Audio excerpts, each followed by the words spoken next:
Hello. Today's episode is sponsored by SunsetLakeCBD.com.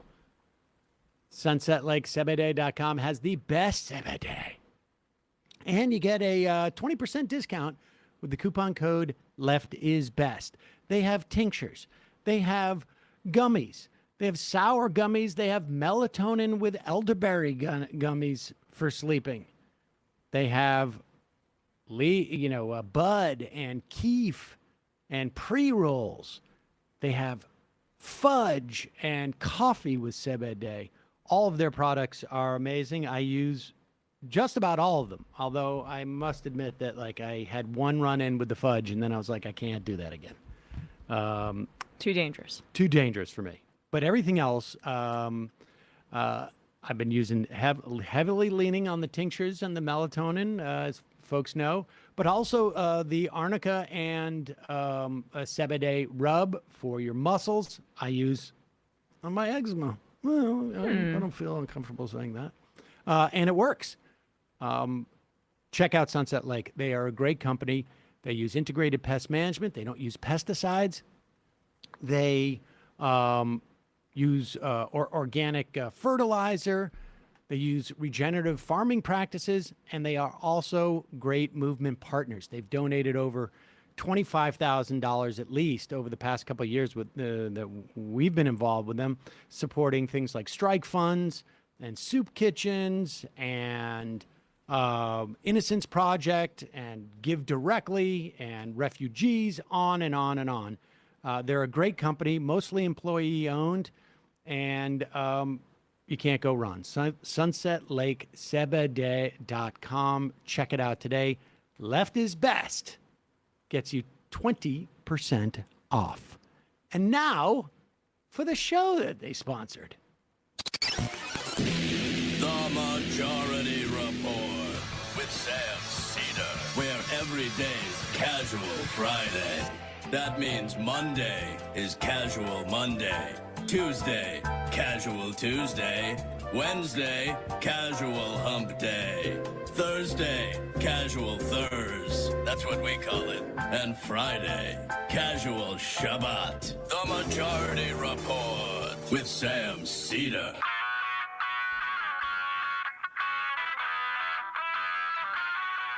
It is Friday, July 8th, 2022. My name is Sam Seder. This is the 5-time award-winning Majority Report. We are broadcasting live steps from the industrially ravaged Gowanus Canal in the heartland of America, downtown Brooklyn, USA. On the program today, co-host of The Politics of Everything, writer for the New Republic and proprietor of the Good AP, Alex Pareene will be joining us.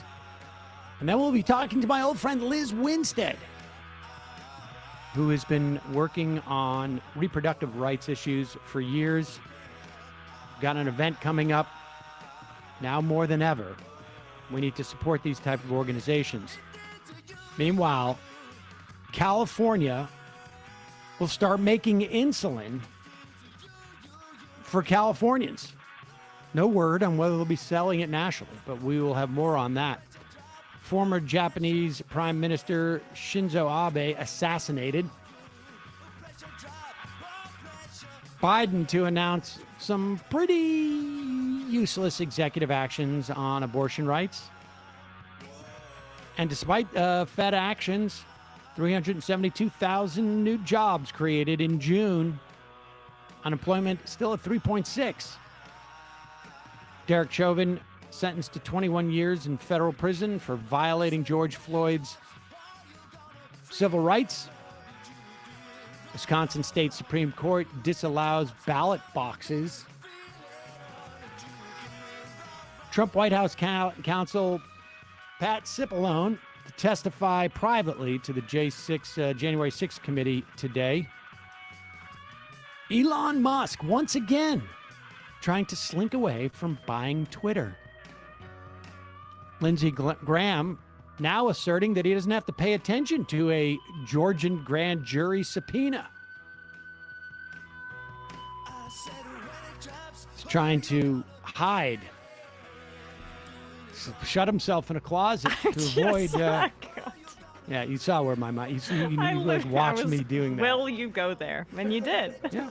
Well, he's trying to avoid that subpoena, so that's one way of avoiding it. It's a good place to hide. There's no windows. No one can see you. Exactly.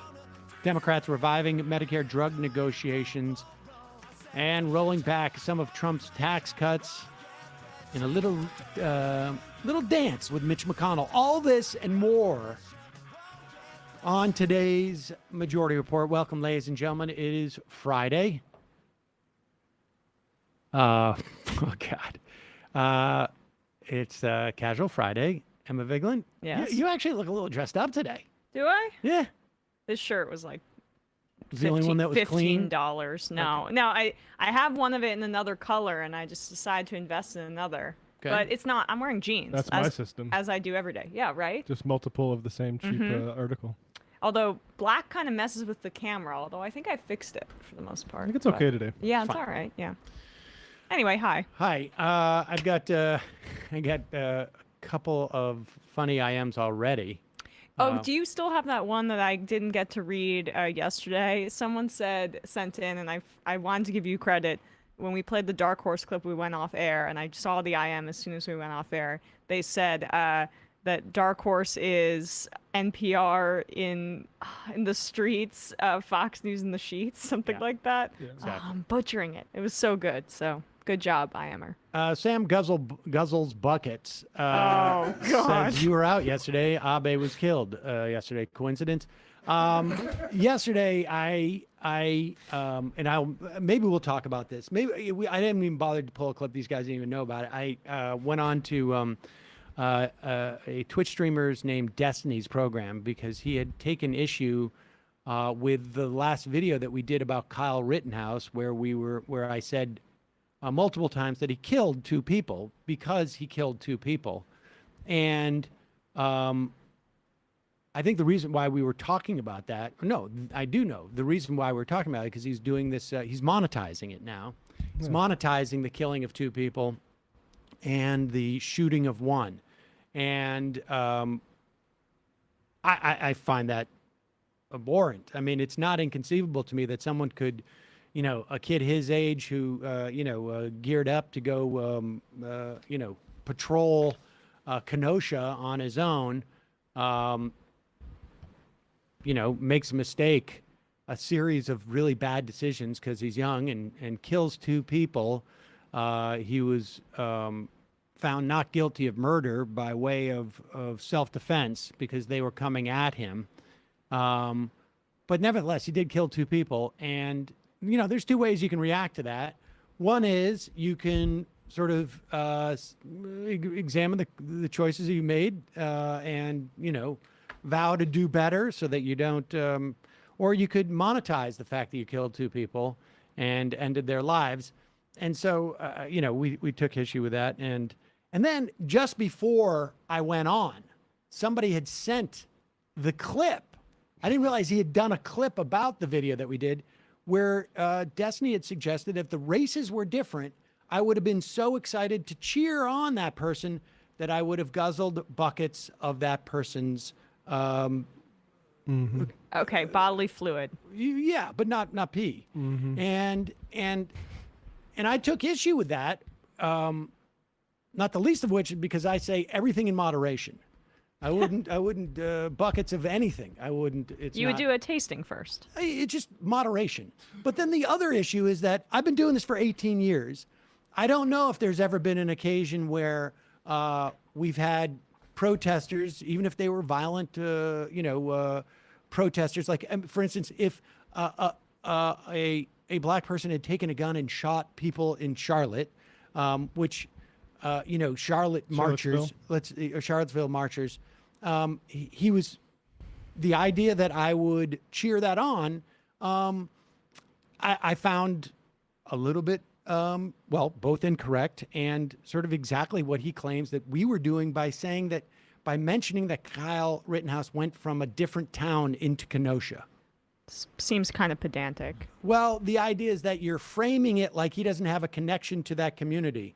And I mean, to me, he didn't have the same connection to that. He had friends there who were offering, you know, and that's where he stored the gun, Yeah, apparently. the roads that he traveled on to that community connected them to it. But even if he did have connections to that community, like a 17-year-old has a connection to a community, I still think you're an asshole for going on and monetizing the fact that you killed 2 people. Yeah, go on Crowder and talk about the women you want to sleep with at the colleges that don't want to accept you. Walking onto stage at CPAC to like explosions and music and fireworks, and then becoming some sort of celebrity. So yeah, that's kind of unconscionable. Yep. I don't know.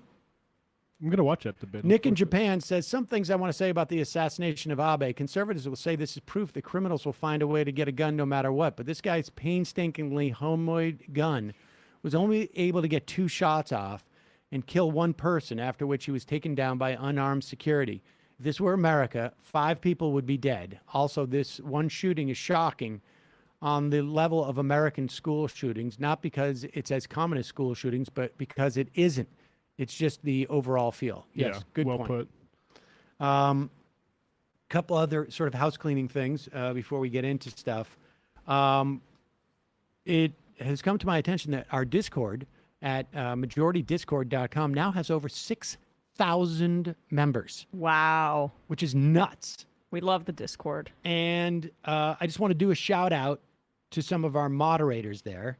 Ananine Quinine, or Galactic Kyle, DJ Cold Case, F the Police, that's Geek Wonk, Jamo, I think it's Jamo or Jamo, Jay, Lily, Noog Wrangler, I know I'm not saying it right, and Truth Wrangler.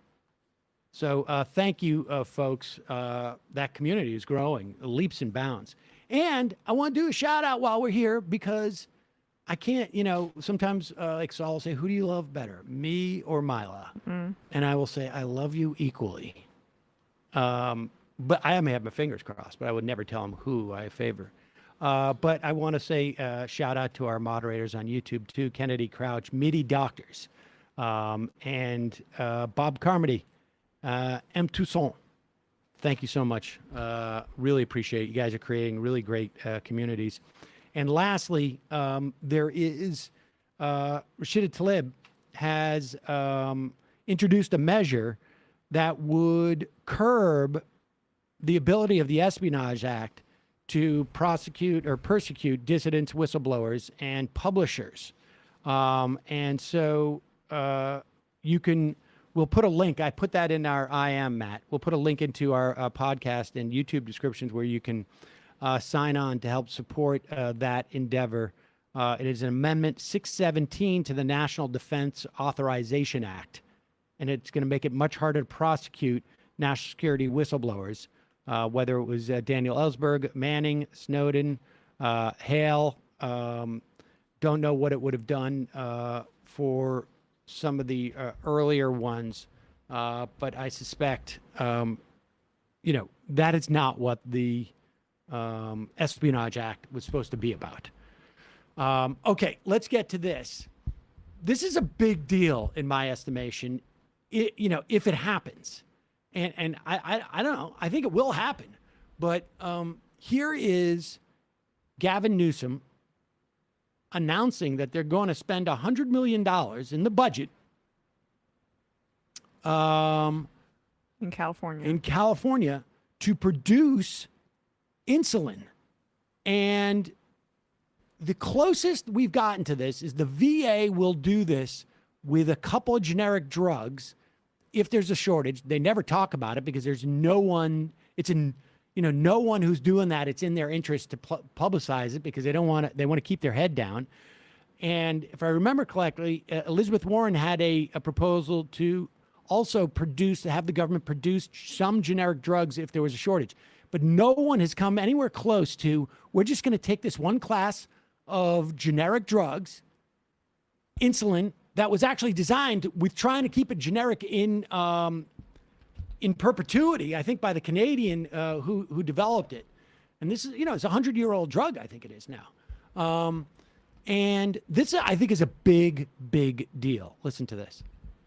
On my first day in office, I signed an executive order to put California on the path towards creating our own prescription drugs. And now it's happening. California is going to make its own insulin. Nothing epitomizes market failures more than the cost of insulin. Many Americans experience out-of-pocket costs anywhere from $300 to $500 per month for this life-saving drug. California is now taking matters into our own hands. The budget I just signed sets aside $100 million so that we can contract to make our own insulin at a cheaper price, close to at cost, and to make it available to all. $50 million will go towards the development of low-cost insulin products, and an additional $50 million will go towards a California-based insulin manufacturing facility that will provide new, high-paying jobs and a stronger supply chain for the drug. Because in California, we know people should not go into debt to receive life-saving medication. I mean, I don't know how. Is this a deep fake? Honestly, like it is. It's such a good idea, and I don't know how like Kathy Hochul doesn't jump out in New York and also do this. I mean, the reason like Newsom's probably doing this is because he and Pritzker are in a cold war for like who's going to be running on the Democratic ticket if Biden doesn't run in 2024. But like this is the value of that kind of stuff, right? Absolutely. I mean, I don't, like I say, I don't ever care about what Cold people's intentions, motivation for doing something good is. This is, I think, a huge deal. And then, there's a lot of questions that I have. I'm not capable of answering at this point, but like, can California sell it to other states? Yeah. I mean, and when you mention Hochul, that puts pressure on her. I think Gustavo Rivera, state senator, who we had at our live show in Brooklyn, had introduced in the state senate a bill that caps insulin at $30. So hopefully that sets off a chain reaction, especially because if California's doing something, New York takes notice, understandably. And California got like 40 million people. In New York, you got like 20 million people.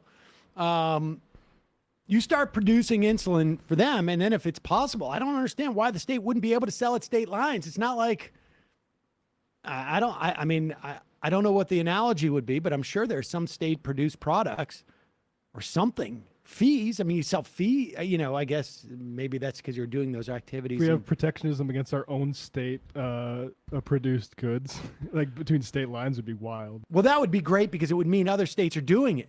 But if other states are not doing it, I don't see why you wouldn't have if you're Massachusetts, why wouldn't you make a deal with New York? Like, we'll give you 5% over cost and we'll just provide it for our people. They're going to save the money on the contributions to Medicaid and whatnot. This is just. It's in your interest, too, if you're a governor, to be advertising that you're providing insulin at a low cost for your citizenry, and it puts pressure on other states. Without a doubt. I didn't even know this, but when insulin was first created, they sold the patent for $1 because the people who created insulin understood that it would change people's lives and it was so life-saving. Yes. And like what we're seeing now is why intellectual property, especially in the scope of medicine, is such a dangerous proposition and has gone way too far. And I'm happy to see that Newsom's undercutting it. We're going to get to Alex Pareene in just a moment. We got a couple of sponsors of today's program. And one is from the pharmaceutical company that overcharges for insulin. Oh, what a coincidence. Disregard what we just said. Disregard. Gavin Newsom is just a puppet. Look, I just want to make it clear. Obviously, we don't have that ad. But I also want to make it clear that I don't care about Gavin Newsom. I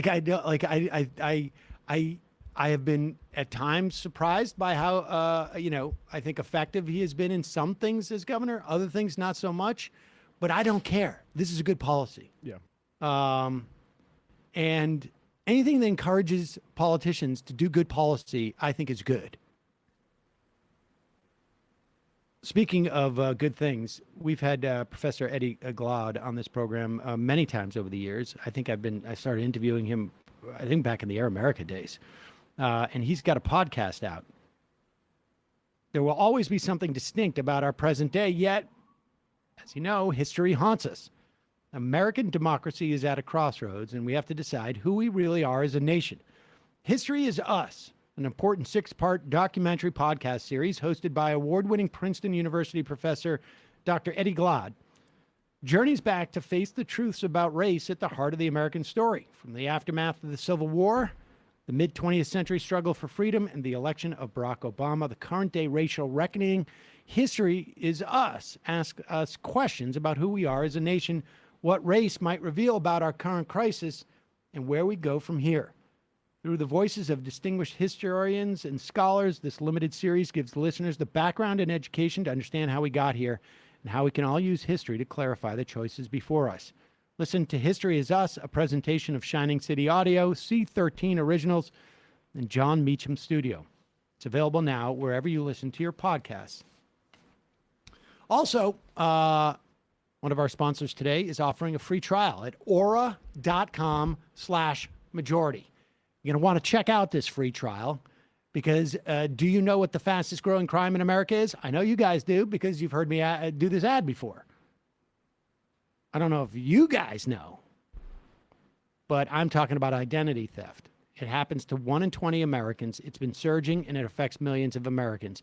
Yet, despite this, it happens to you and you're shocked. You log into your email account one day, you see that your password's been changed. You start getting notifications from your activity from your bank, your credit cards, crypto accounts. You're like, what? There's panic. There's fear. You go through whatever it is, the 7 layers of grief. Stages. Shock, anger, frustration, and then you feel guilty because you didn't protect yourself. Well, that's why I am excited to partner with Aura, who is sponsoring this show today. Aura's identity theft protection, fraud monitoring, a VPN, password management, and antivirus software all combined into one easy-to-use app. Aura monitors the dark web for your emails, passwords, and social security numbers, sends alerts fast right to your phone and email. When it comes to fraud, every second matters. You connect your credit card and bank accounts, you get notified of any changes up to 4 times faster than Aura's competitors. Their VPN allows you to stay anonymous online by keeping your browsing history and personal information safe and encrypted. And their antivirus software will block malware and viruses before they infect your devices. Look, I plugged my email in there. I saw like a half a dozen places where it had been compromised, changed my passwords, felt much more secure. And that was in the first, you do that for free. Protect you and your family from America's fastest growing crime. Try Aura for free for 2 weeks. See if any of you or your family's personal information has been compromised. Start your free trial at aura.com/majority. As always, we'll put links to those in the podcast and YouTube descriptions. And don't forget, it is your support that makes this show ultimately possible to thrive and survive. Do we need to take a break? We're going to take a quick break. When we come back, we're going to be talking to Alex Pareene.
We are back, ladies and gentlemen. Sam Seder, Emma Vigeland on the Majority Report. Had a little bit of technical difficulties, A little bit. but that is the price that you pay if you want to bring on someone like our next guest, Alex Pareene, the co-host of The Politics of Everything, the proprietor of the AP, the good one, the one that's on Substack, and also, what are you, like a contributing editor to The New Republic? Yeah, that's right. Yes. All right. And we've got to project because we're talking to Alex on phone. We can hear him through our system, but it's like old school. I've done this. This is how this show was run basically the first like 6 years. We did the show this way. So Alex, I don't know where you want to start. It has been, I don't know. I just saw an IM saying that somebody's desperately trying not to be blackpilled, and this is like, it feels like that is sort of almost like the thing that I've found myself trying to do over the past week or two is how to get up in the morning and have some measure of hope. But we just started off with this thing from Gavin Newsom in California is going to produce their own insulin, and I don't know. I mean, we'll get into this other stuff in a minute, but I'm curious as to your take on this, because it really does feel like we're going to have to switch. There's going to be a new mode of operating for people, who are looking for more progressive policies from our government, where states are going to have to become more prominent in that fight. Yeah, absolutely. Yeah. And I mean, this is the time to get involved locally, because I think that, I don't mean to sound pessimistic. I mean to sound realistic, but there's not a lot you can expect from Congress. Not a lot you expect from the Senate. Not a lot you can expect from this administration. But this is the time, obviously, now to actually figure out on a local level what can be done, and to organize at that level. And a lot can be done, and at the same time, local politics can be just as blackpilling often, depending on where you are. But this is kind of the short-term way forward, I think. Yeah, and I think, and certainly I've talked about in the past, in my experience, that local politics, not everywhere, but certainly are far more susceptible to corruption than on a national level. However, it takes fewer people to change everything, to inhibit that corruption, because you just dollar for dollar. I mean, we had Aaron Kleinman on the other day. They've got the States Project, and it's just every dollar you contribute to a state Senate race is like, it has the weight of, I don't know, $100 that you would contribute to a federal Senate race, relatively speaking. Yeah. And the same with actually like organizing, I mean, being an activist or getting involved, taking over your local Democratic party, whatever it is. What do you know about the specifics of this insulin thing, if anything, as far as like, can California sell insulin? Can they enter into the, well, I mean, right? I mean, why not? Yeah, I actually, I don't know all the details. I know that it's because of a law they passed not too long ago that sort of gave them the right to do this. And we, I guess, benefit from when ambitious politicians wish to add things to their resume, right? More than just wishing to sort of hide from their responsibilities. And on the left and in the Democratic Party, there's kind of a shocking lack of imagination among people who sort of want to advance, right? I think about, Andrew Cuomo for 12 years thought he was going to be the future of the party and the president someday, and his ambitions were so limited. You know, it was like he wanted to put his dad's name on a bridge. You know, that was about it.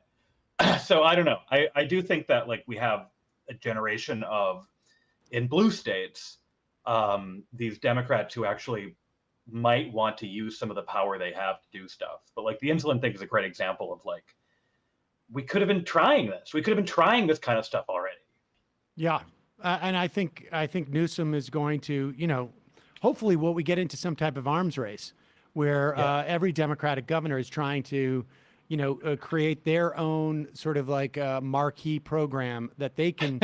I mean, honestly, like, this is the best thing that could possibly happen in these circumstances.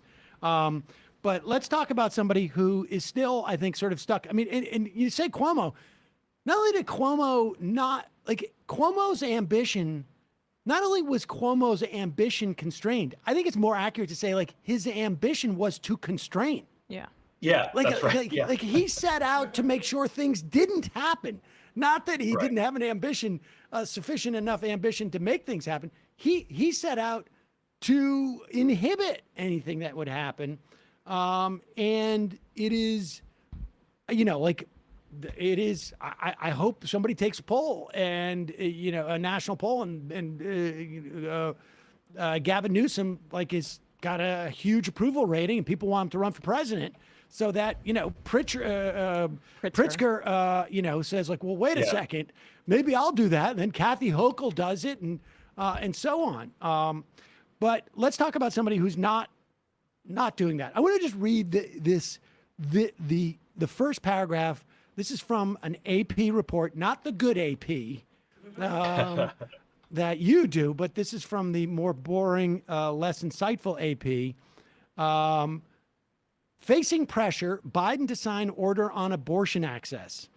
President Joe Biden will take executive action Friday to protect access to abortion, according to 3 people familiar with the matter, as he faces mounting pressure from Democrats to be more forceful on the subject. The idea that this could be written a week and a half after Roe v. Wade has been struck down is stunning. Like it should have been, this should have been written 35 minutes after the ruling came down, and it should have been like, Democrats have whiplash with how fast Joe Biden got in front of a microphone to announce executive orders. I mean, this is just... And they can't even use the excuse that they were taken by surprise because it was leaked to the media, the opinion, and like they just thought that Kamala Harris could go out there and say vote in the fall, and Biden could say vote in the fall, and Pelosi could send fundraising emails, and that they were going to be okay. But even this is upsetting to me because there's really no there to this executive action. It's like protecting patient privacy to a degree. I mean, we can flesh that out. Yeah, Alex, I just like he there are so many actual things he could do. He's just worried about appearing like he's doing nothing. Yeah. I mean, it's the right. I kind of lost the the plot on the story of you know who leaked the opinion or whatever. But you know, one theory was like, you know, it was leaked to give Democrats time to prepare, which you know is in retrospect a joke.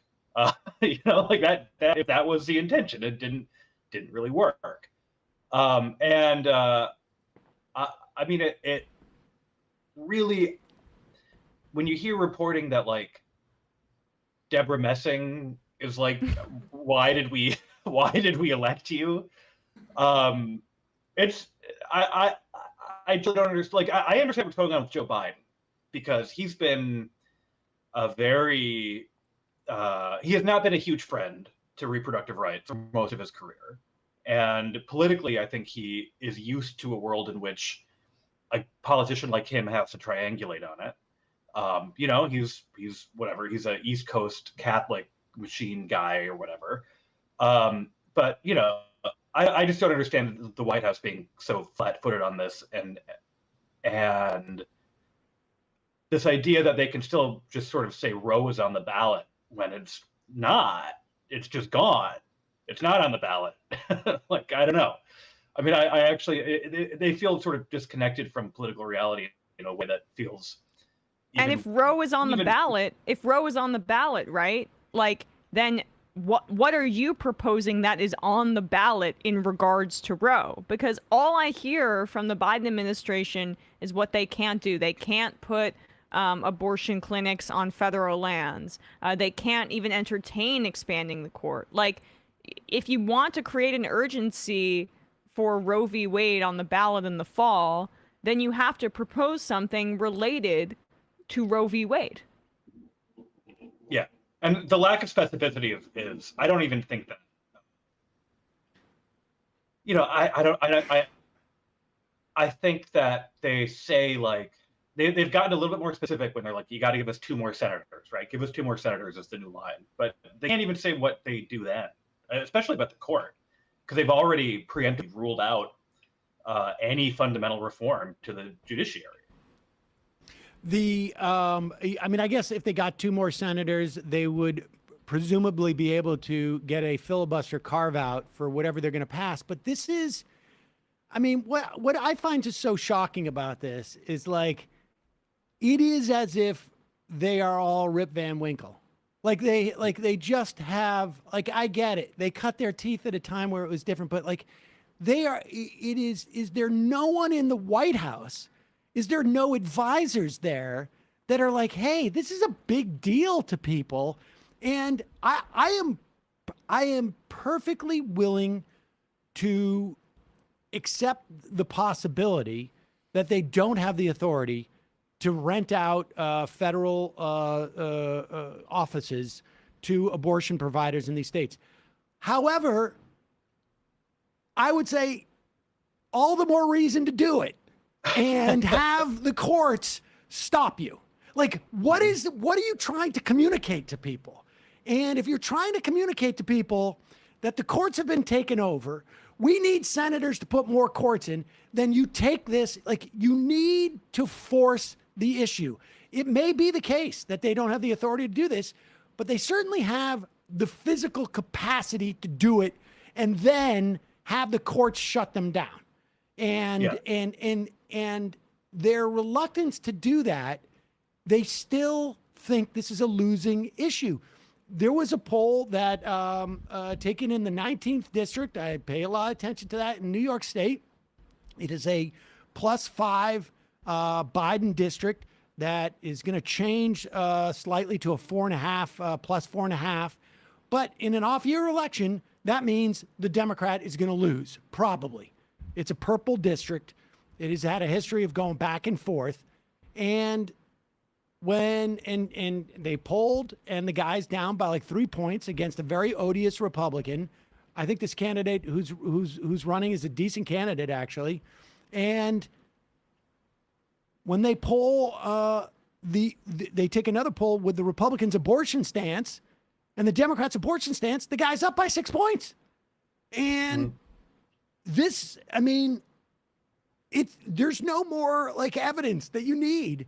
And they still, it's just, don't they remember the Million Woman March? I mean, like, you know, people could, take issue with just the idea of wearing, funny hats. But the bottom line is, like, this is a winning issue. Yeah. Like I said, this is not the presidency that Joe Biden wanted to have for himself, right? Like, he did not want to be he wanted to be the return to normalcy guy, and the Democrats want to run on bringing things back to normal. And in that context, the sort of unprecedented rightward lurch of the unaccountable Supreme Court is like an inconvenience. It's like they didn't sign up for this. And I think that it is a little. Oh, you've frozen. Hold on 1 second. You've frozen for a minute. Odd. Go how ahead. reluctant. All right. I'm sorry. I do think it's odd how reluctant they are to, like, go popularist on this. And again, it's like, you can partly explain that by Biden's personal politics, but beyond that, it's as if they can't really conceive, because they can't really, like, they don't want to do unprecedented things, so they can't voice, we will fight, like we will do these things. They kind of just want everything to just be, I think, back to some sort of status quo. And beyond that, they feel really uncomfortable, I think. It also feels like to me that there is a failure of the, for lack of a better term, almost like the managerial class within the Democratic Party. I mean, it really does feel like that, because they're not. They don't. They see like, and I don't. I think people. It's very easy for people to underestimate the complete sort of like insanity of what it means to be what an administration is. You know, you got to come in, you have, you get elected on November, whatever, the first week in November, and you have 3 months to ramp up like 40,000 people in the government, and everything that the prior administration has done to inhibit your ability to sort of like get this startup business off the ground. And you've got to find people, and you have all this like legacy baggage from your campaign and this and that. But they're not achieving the basic things that they thought they were going to achieve, whether it was like refugees, whether it was all these other policies. They failed, I think, in terms of their political agenda. Joe Biden ran on Build Back Better. They were not able to get any part of that through. They didn't capitalize on the easy success that was there in their first 100 days. And they seemed completely tone deaf in terms of the politics that are going on here. And, 6 months with consultants coming up with ultra MAGA. I mean, it is. So, I mean, it is very much so about like turning to the states.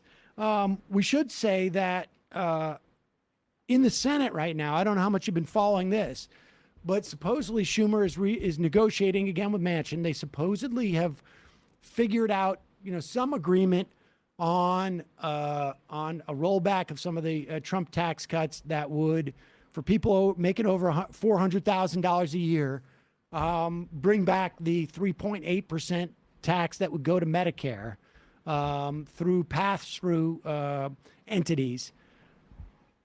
Supposedly they've agreed on that, and they're going to do that through reconciliation. And it looks like they're playing hardball with McConnell, who has been trying to hold hostage this bill to like increase U.S. competition. And just to be clear on this, that bill is provides tons of cash to American businesses, which these are industries, but it would provide $50 billion for the domestic semiconductor industry, and more than $100 billion for the National Science Foundation for research and development. I'm all for it. I just want to know what the get is. Yeah. The get is competitiveness. I don't know, man. It's pure DC brain that competing with China is like a winner in the minds of voters, right? Like this seems like I don't know a ton of the details of the bill. It seems like a bit of corporate welfare, a bit of sensible government investment. But the framing is I remember in 2020 the Biden campaign was trying to go hawkish on China, trying to out-hawk Trump on being on China, and like that kind of American exceptionalism, world power, competitiveness thing, like appeals at a really deep level to the DC class, and I think it's like completely out of step with how Americans actually feel. I don't think Americans, whatever. I don't know what the polls are. I don't think anyone really feels threatened by the idea that China might grow. I don't think anyone necessarily. So I don't know. I find the idea that would be a priority to be a bit odd.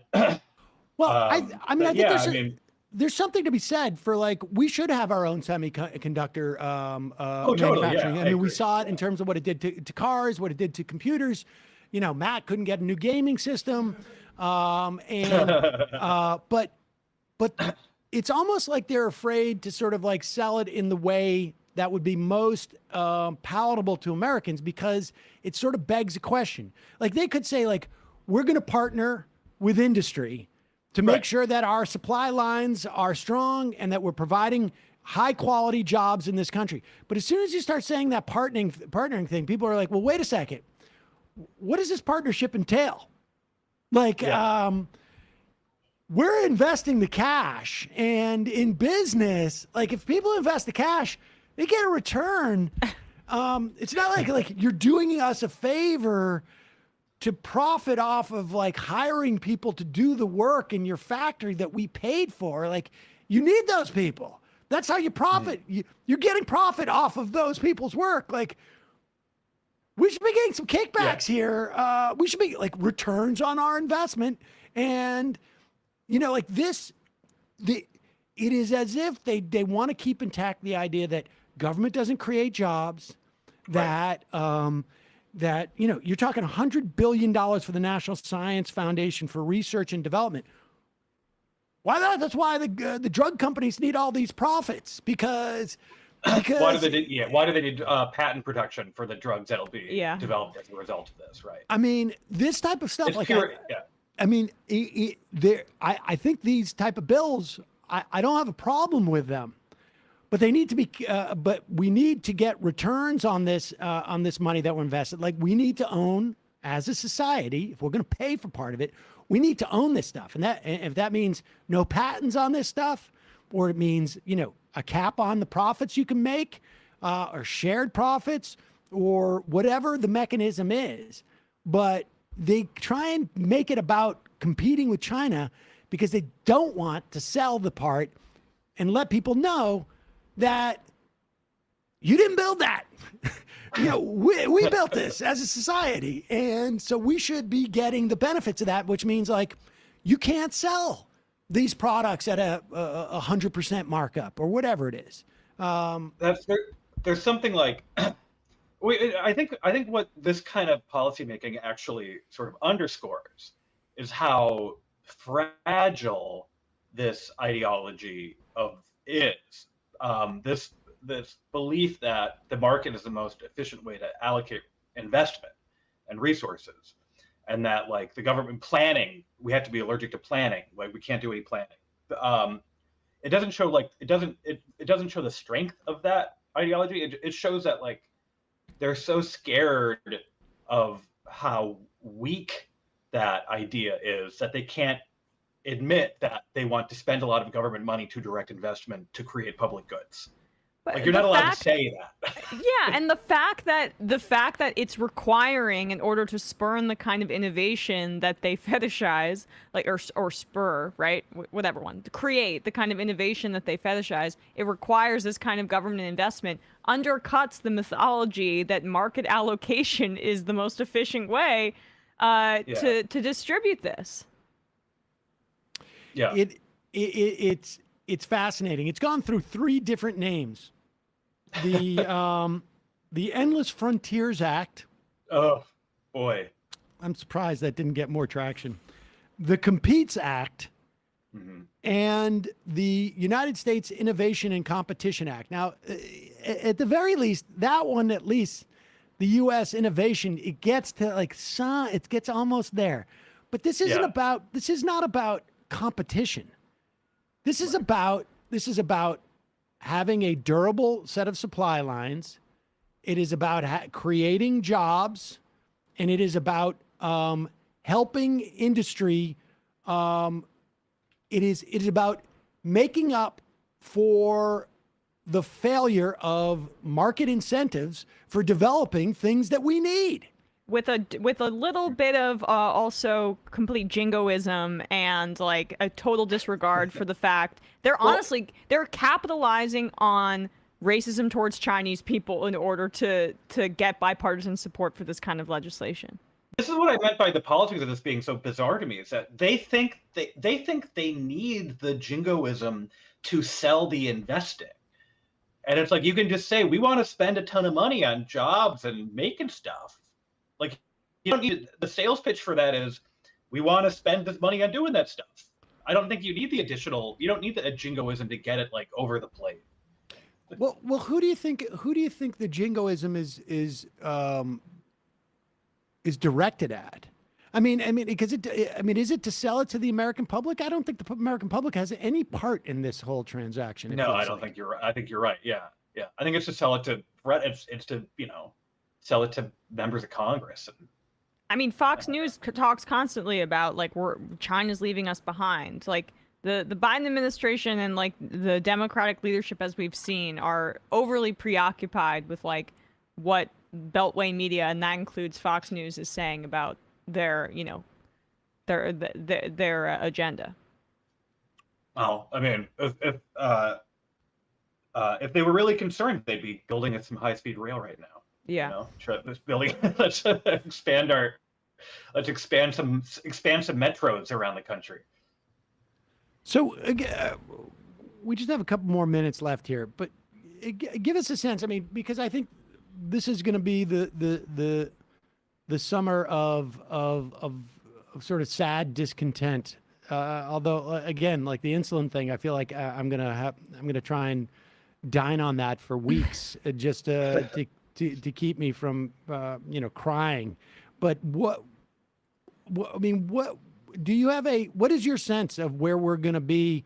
I don't know. Do you think the election, because of Roe v. Wade, it's going to spur people so that Democratic losses will be mitigated in some respect? Do you think, where do we go from here, particularly because the Supreme Court has sort of signaled like, yeah, this whole tap on the brakes thing that John Roberts wanted, yeah, we're not doing that. We're going to go, we're in charge now. You can't stop us. And we're on a roll.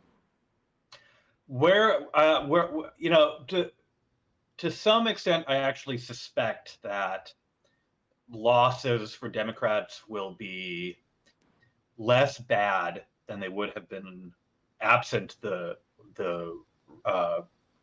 death of Roe.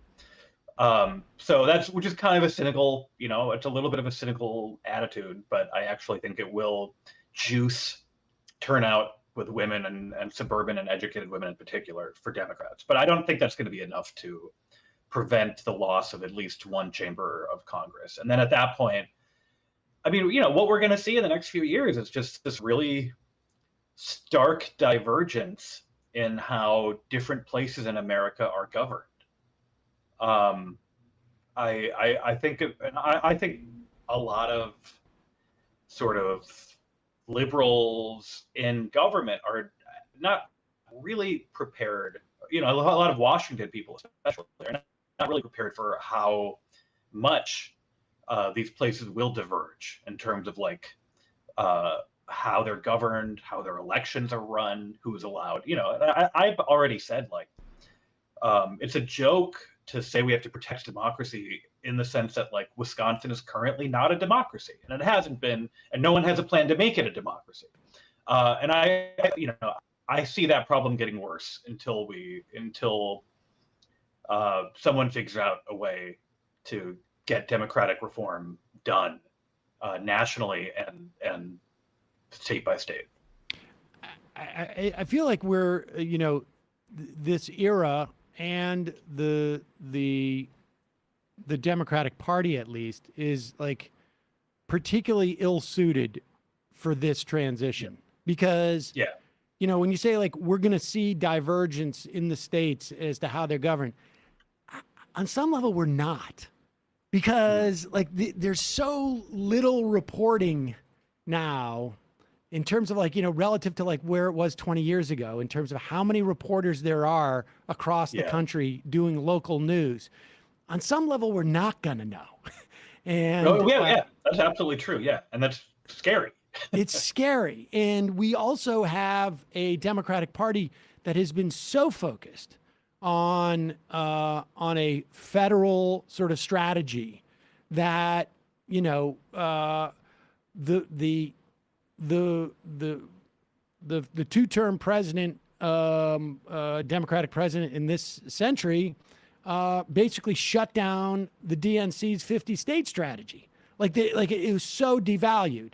We lost 1,000 seats across the country during the Obama administration, many of whom, we talk about why we have no ambitious Democratic governors or, it's because they all lost power. They lost power. It was as if the minor league teams essentially, were basically, we shut them all down. And a lot of those people left politics. And so we are in, this is going to, this, it could be a very ugly period, but at the same time, I think, for individuals looking for some form of hope out there, there's a lot more opportunity and need and meaning to doing stuff locally. Yeah, absolutely. Yeah. Yeah. And it's going to be, and I think too, it's hard. It's really hard, but it's very easy to buy a state senator, but that also means it's a lot easier to remove one than you think. Yep. Well said. Alex Pareene, co-host of The Politics of Everything, contributing editor at the New Republic, and the proprietor of the Good AP, the one with new insights. We'll put a link to all that in our podcast and YouTube description. Thanks so much for your time today. Really appreciate it. All right. Thank you, Sam and Emma. Thank you. Alex Pareene, ladies and gentlemen. Always a pleasure. All right, we're going to take a quick break. And when we come back, we're going to be talking to Lizz Winstead, my old buddy from Air America. She created the original Daily Show, co-created, I think, and has been working on helping women get abortion access for years. We'll be right back after this.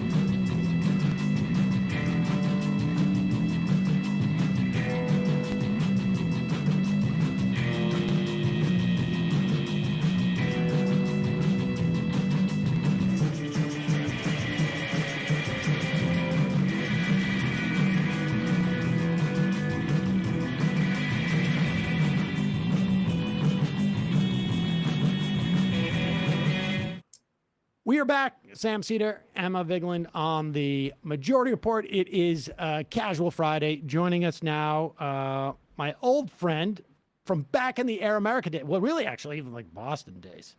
Back in the poker days when we actually played poker. But when people would do that, they didn't even know use cards, actual physical cards.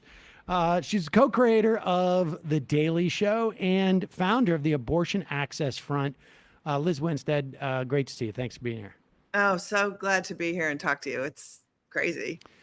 You have been working in that space of helping women, particularly in states where there was sort of a de facto ban on abortion in terms of access, not necessarily from a legal perspective as much as there had been so much to undercut the woman's right to, or a person's right to get abortion services. You've been doing this for years now. Just tell us about what the Abortion Access Front has been doing, literally, I guess. So literally what we have been doing is we have been traveling around the country. We've been to 45 states, every shitty state you never want to go to. And we put on comedy and music shows and create this platform for the providers and the activists in these towns to be able to talk to our audiences. And then we set up booths within the space so that you have 300-400 people in a room who didn't know what was going on before. And then they sign up so that they can hear directly from the clinics and the activists what needs to get done locally. And then they can take action with them. And then we also do this wild sort of Habitat for Humanity thing where my team at Abortion Access Front is made up of not only comics and producers, but also activists who have mad skills at like gardening and painting and like fixing shit. So we go to a clinic, especially these small community clinics, and we'll like fix their fence or paint their whole clinic or do their gardening. Because what folks I don't think realize in this larger picture of oppression is that if you provide abortion care in a hostile community, you can't get somebody to come and mow your lawn, fix your fence, do shit that any small business would have no problem getting to do, right? So at our shows, after we've sort of done this like, you know, short-term fix, we tell the audience what they need on the regular. And 99% of the time, we hook up that plumber or that landscaper with the clinic. And then they understand that activism a lot of times is parking your company van in front of a clinic and providing that care, saying, I'm happy they're in my community and I'm happy to provide service for them. So that's like the big stuff we do. Secondarily, we do a lot of data mining where we have created the largest anti-abortion database in the country. We track anti-abortion extremists and then connect them to Oath Keepers, 3%ers. And when January 6th happened, we'd been tracking them for so long that we pulled 30 people videos from January 6th before they got to take them down and turn them over to the FBI. Wow. Yeah. Well, I want to just touch on that first thing, because I think that's such a great model for, it seems to me, like all sorts of activism, and you know, and people don't, I think, really fully appreciate and don't always use the value like that's associated with bringing in whatever kind of show it is, but any type of performers, because you're getting people there, and campaigns do this. You know, that's why they get a top star to come and appear at a campaign rally, because it's going to bring in other people.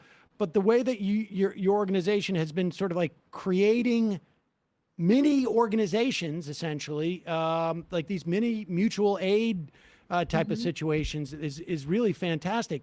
But what do you do now? Because those abortion clinics in anywhere from, well, probably as of today, 10, but within the next several months, probably closer to like 25 or 26 states across the country abortion is going to be illegal. So like how do you shift now? Like what's the plan?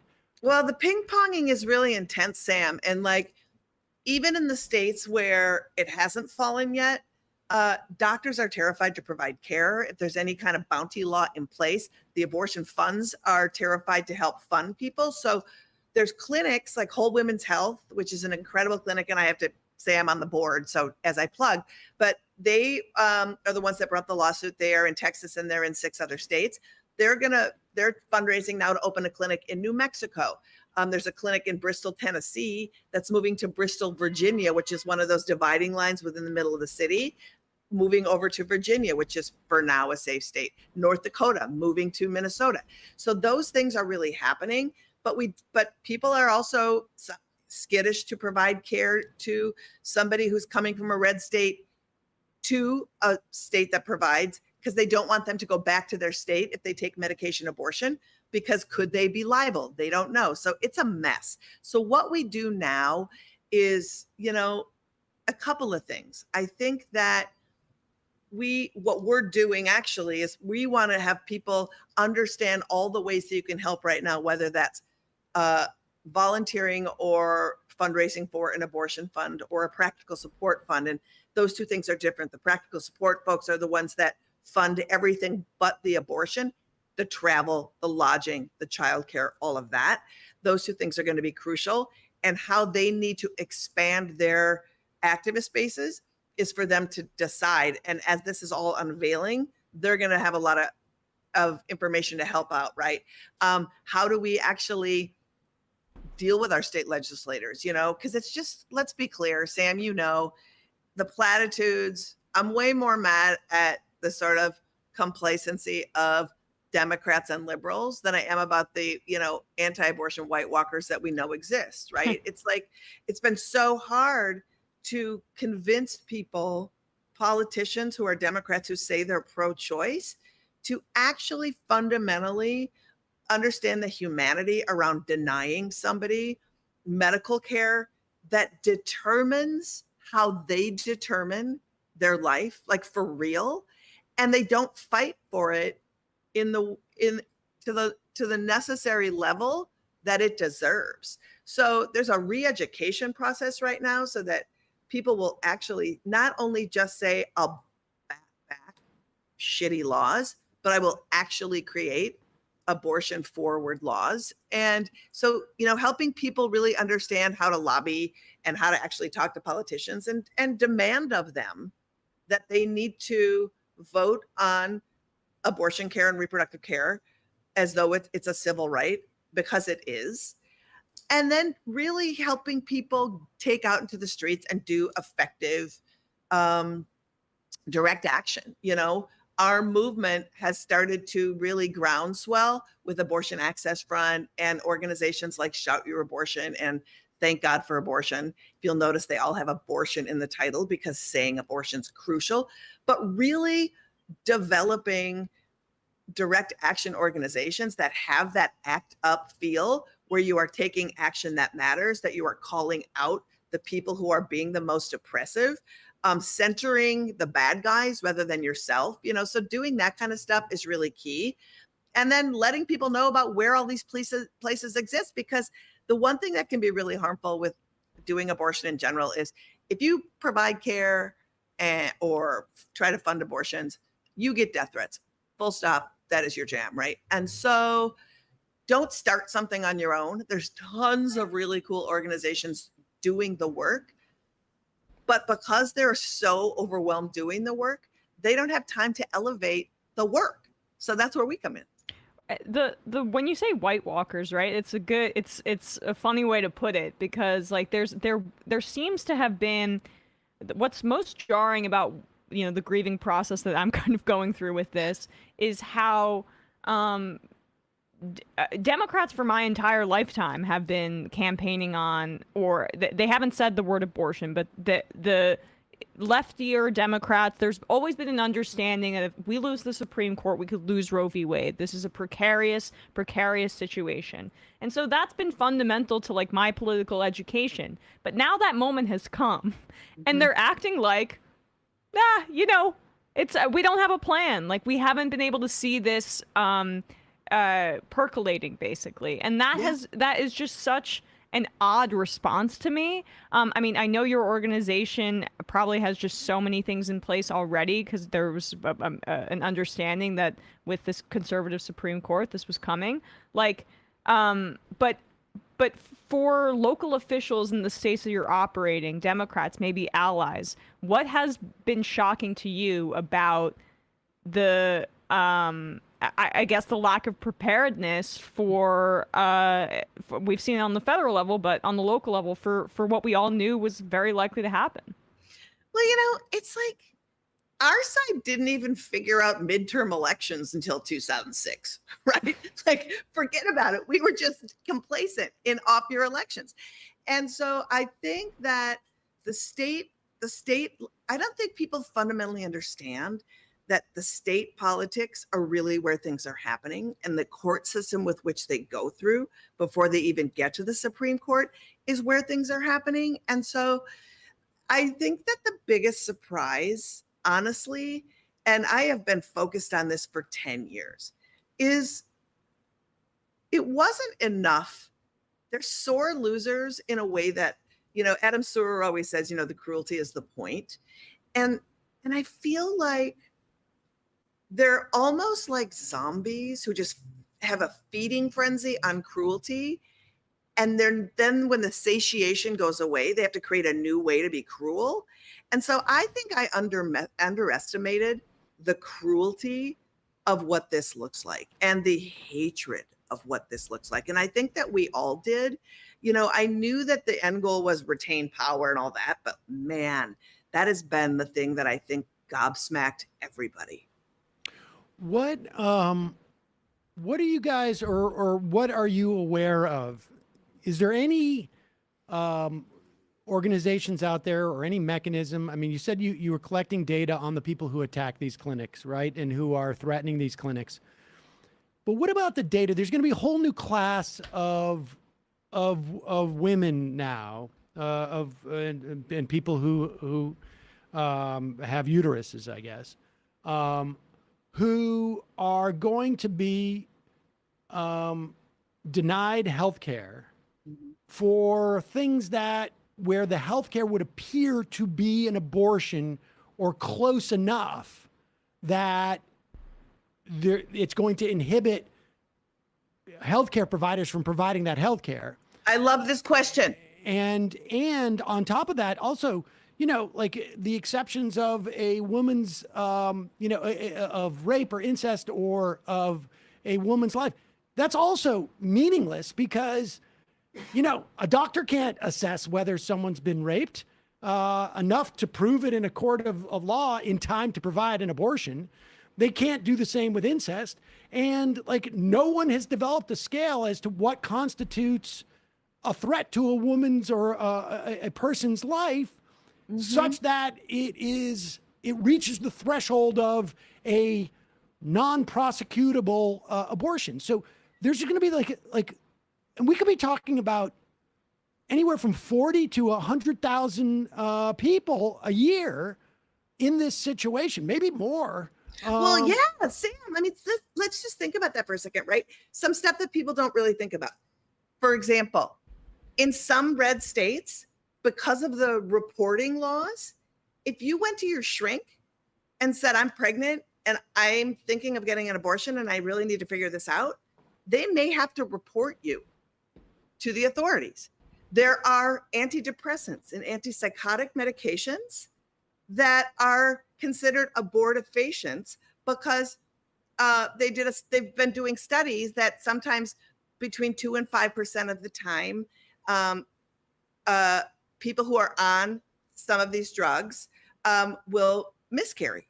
So is prescribing life-saving medication for somebody dealing with mental illness, is that going to go away? And then that's going to cause possibly suicide, right?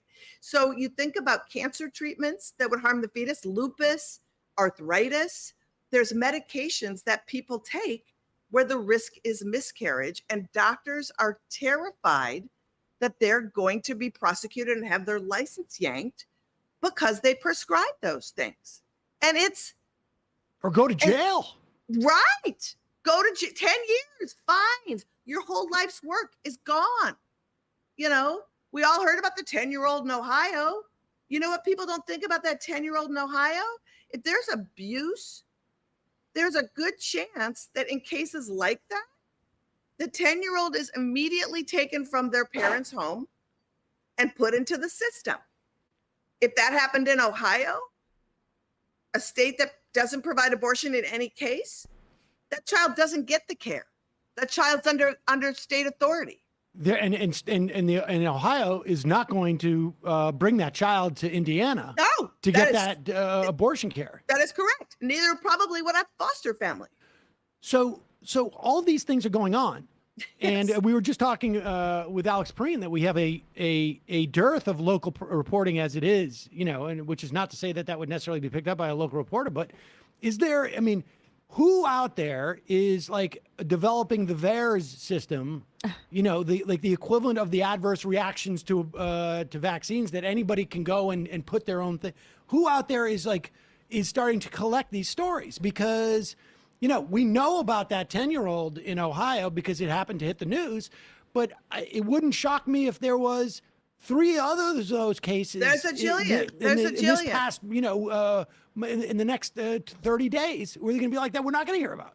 Well, so I will recommend and self-plug. I have a podcast called Feminist Buzzkills Live, and on my co-hosts are Moji Alawodale, who is an activist and works with Made Abortion Access Front, and my other co-host is a woman named Marie Kahn, who works for the Midwest Access Coalition, which is one of the largest practical support funds in the country and travels these people all around, right? So as we get stories from the folks on the ground, we're telling people those stories. So if you want to hear weekly, not just what's in the headline, but what those ramifications are and where these stories are, definitely listen to our pod.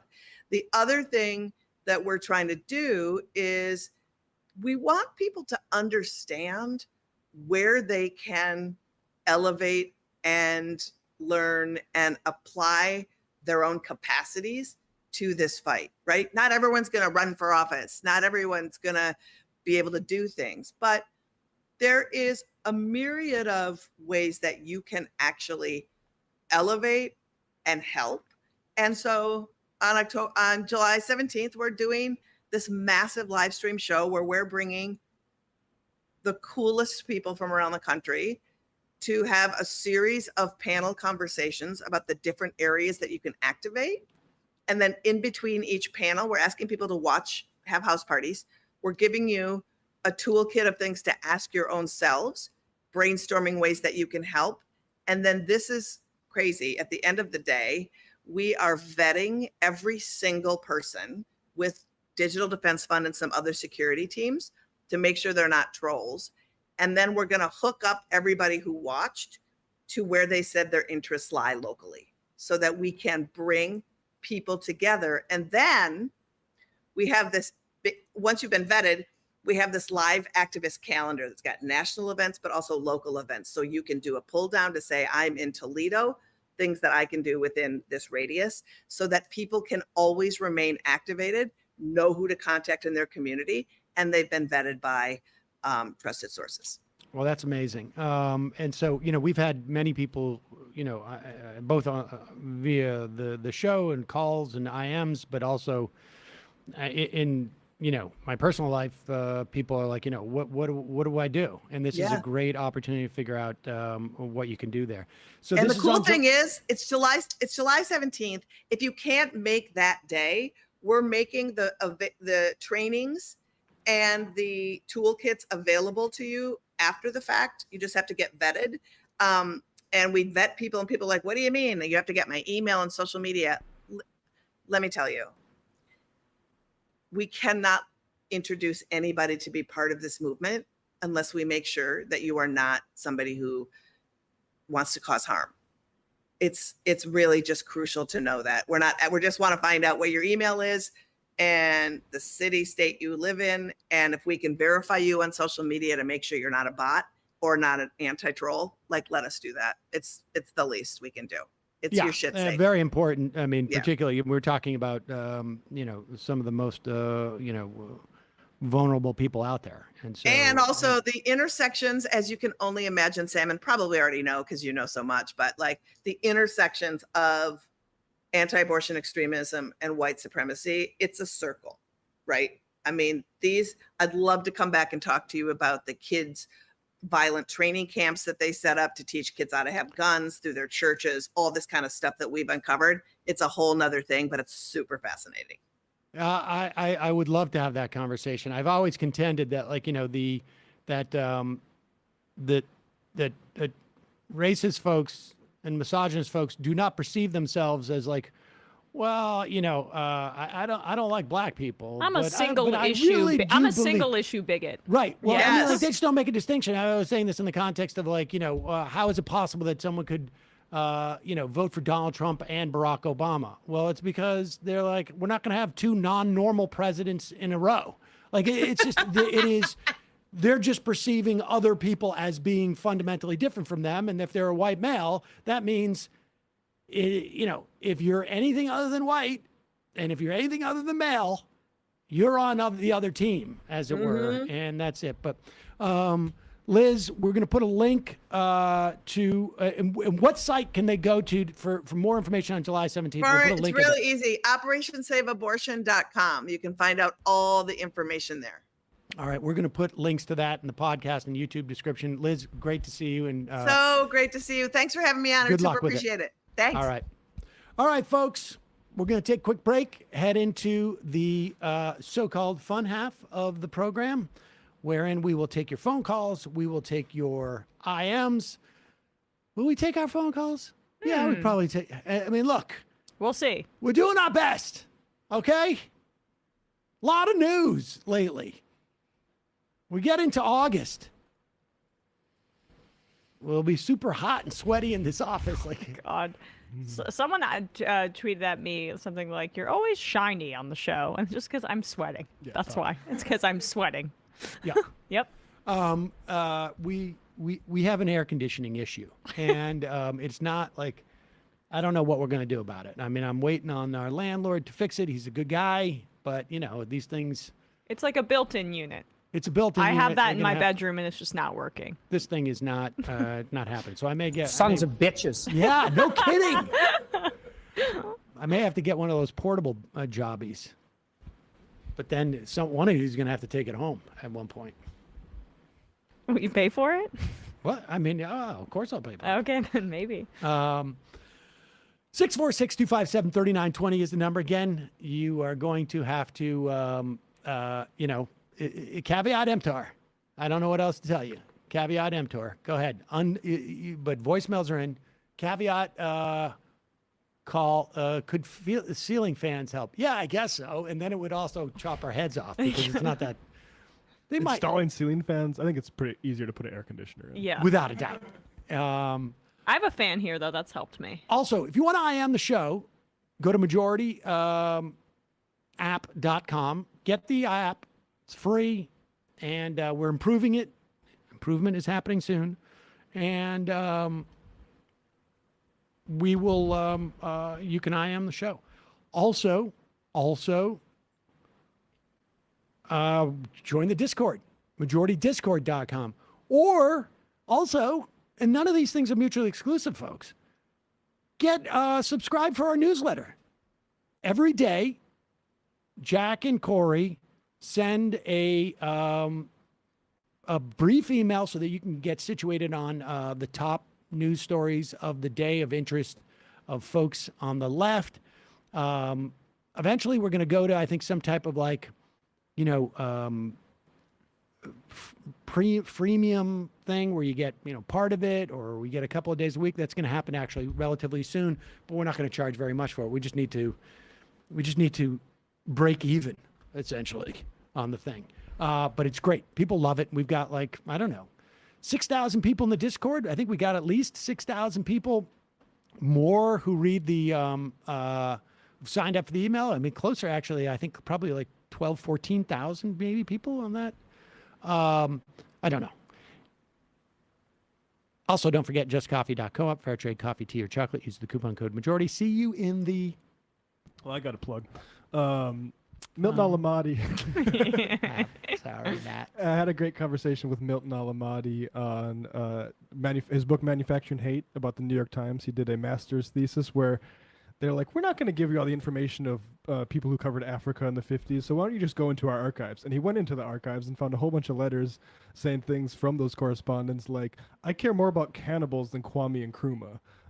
And Was this the Times? This was the Times. Yeah, we had him on to talk about that too at one point, right? It's a great book. I mean, as a media studies graduate, it's a book that if I was a professor, I would assign to every class because it really, especially at a time where people like democracy dies in the darkness from the Washington Post, like a true accounting of the role that these institutions played in not only like bigotry, but like helping set the foundations for apartheid in Africa. Is extremely important to know that's the dark side of the power of the press. All right, folks. See you in the fun half.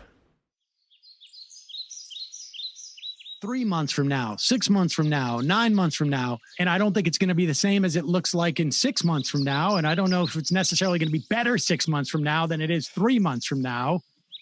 But I think around 18 months out, we're going to look back and go like, wow. What? What is that going on? It's nuts. Wait a second. Hold on for a second. The Majority Report. Emma, welcome to the program. Hey. Matt. What is up, everyone? Nomi Key. You did it. Let's go, Brandon. Let's go, Brandon. Bradley, you want to say hello? Sorry to disappoint everyone. I'm just a random guy. It's all the boys today. Fundamentally false. No, I'm sorry. Women's talking for a second and let me finish. Where is this coming from, dude? But dude, you want to smoke this 7A? Yes. Hi, me? Is this? Yes. Is this me? Is it me? It is you. Is this me? Hello, is this me? I think it is you. Who is you? No sound. Every single frickin' day. What's on your mind? Sports. We can discuss free markets and we can discuss capitalism. I'm gonna go throw up. Libertarians. They're so stupid, though. Common sense says, of course. Gobbledygook. We fucking nailed him. So what's 79 plus 21? Challenge met. I'm positively quivering. I believe 96, I want to say. 857-210-3501. 1/2. 3/8. 9/11, for instance. $3,400, $1,900. 6, 5, 4, $3 trillion sold. It's a zero-sum game. Actually, you're making me think less of it. But let me say this. Poop. You call it satire. Sam goes, it's satire. On top of it all, my favorite part about you is just like every day, all day, like everything you do. Without a doubt. Hey, buddy, we see you. All right, folks. It's just the week being weeded out, obviously. Yeah, sun's out, guns out. I don't know. But you should know. People just don't like to entertain ideas anymore. I have a question. Who cares? Our chat is enabled, folks. I love it. I do love that. Look, gotta jump. Gotta be quick. I gotta jump. I'm losing it, bro. 2 o'clock. We're already late, and the guy's being a dick. So screw him. Sent to a gulag? Outrageous. Like, what is wrong with you? Love you, bye. Love you. Bye-bye.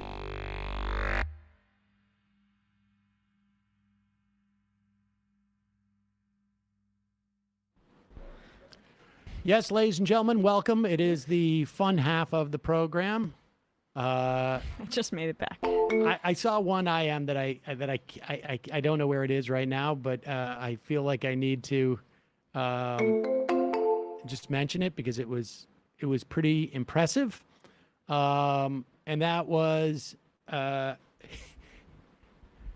somebody wrote, Sam, do you really think you can get away with pretending that that Alex Pareene had technical difficulties for 20 minutes? Since we've heard the investigative reporting from Saul. Oh my gosh, we're exposed. Yeah. Yeah. We would love to talk about this, but Sam said, speak of this and you'll die. That's right. signed an Nobody NDA. brings that up Yeah. again. That is, that's when the NDPA. I was going to say the MPA came out. Non-poop... Disclosure agreement. Yeah, exactly. NPDA. NPDA. Yep. Let's take a quick phone call and then we'll get in. Well, actually, let's play this clip. We were just talking about. I don't think people fully grasp in this country how we look to other countries, particularly with what they, I think like in many respects, politically attuned people have been paying more attention to what's been going on with the January 6th Commission hearings than a lot of people in this country.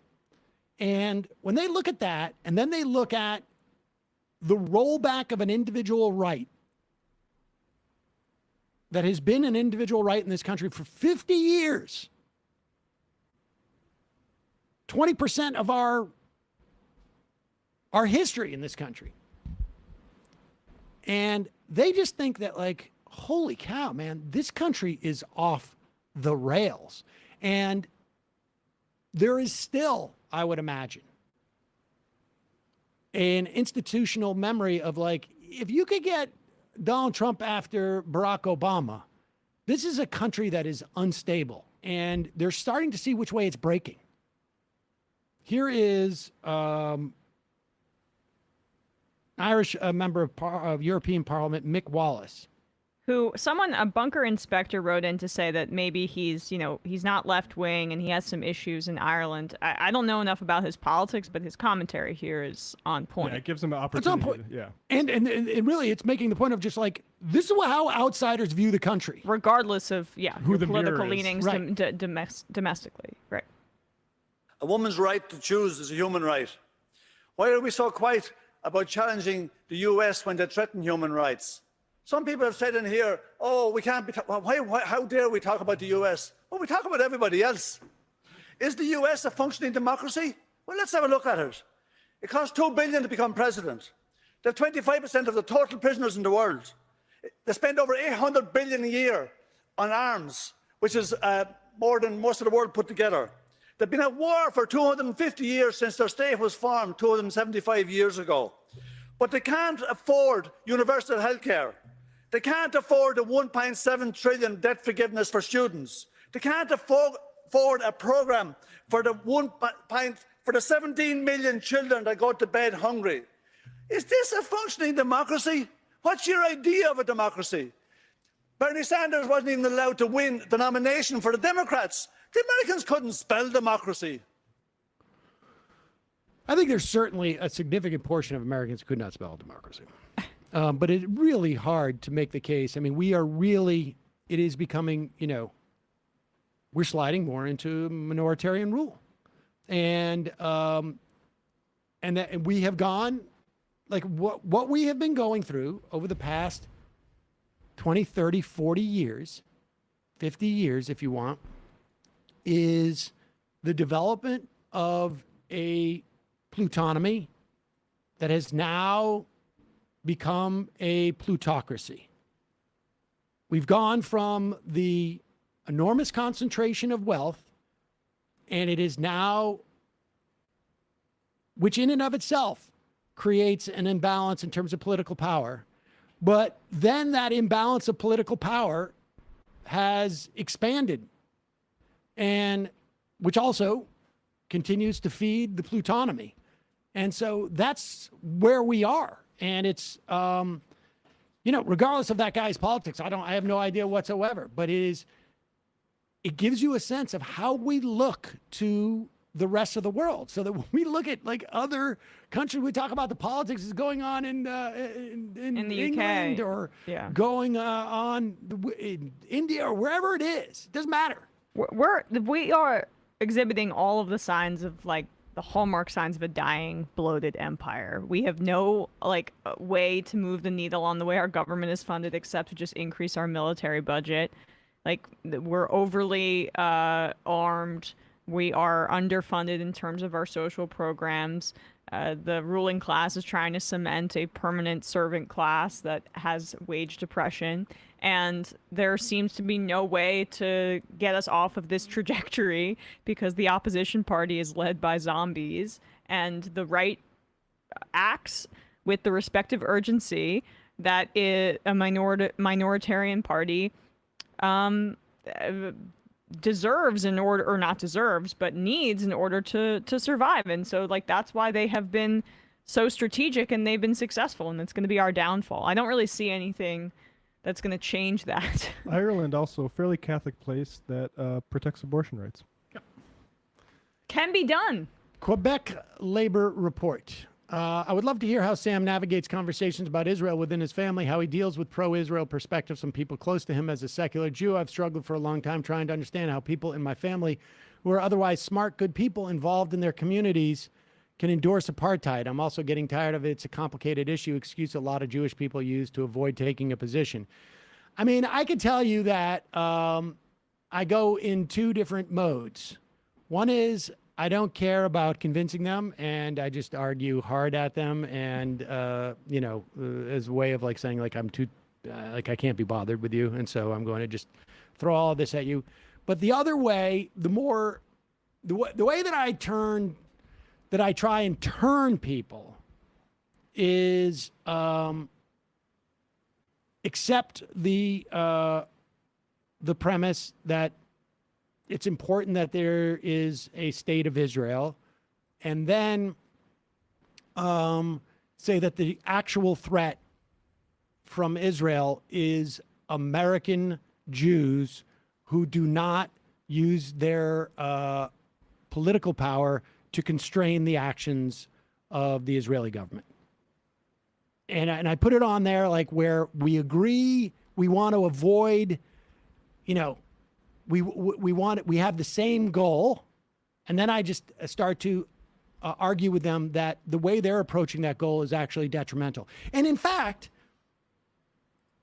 Bibi Netanyahu would back me up on this in the sense that he knows that he tried to turn the right-wing government in Israel to basically appeal to the Republicans and the Christian Zionists, because they know that 70% of the Jewish population, maybe 75% of the Jewish population votes for Democrats and is far more ambivalent toward what Israel does than the Christian Zionists. And I would argue that that remaining 25% of American Jewry needs to come out and have America constrain the Israeli government's worst impulses.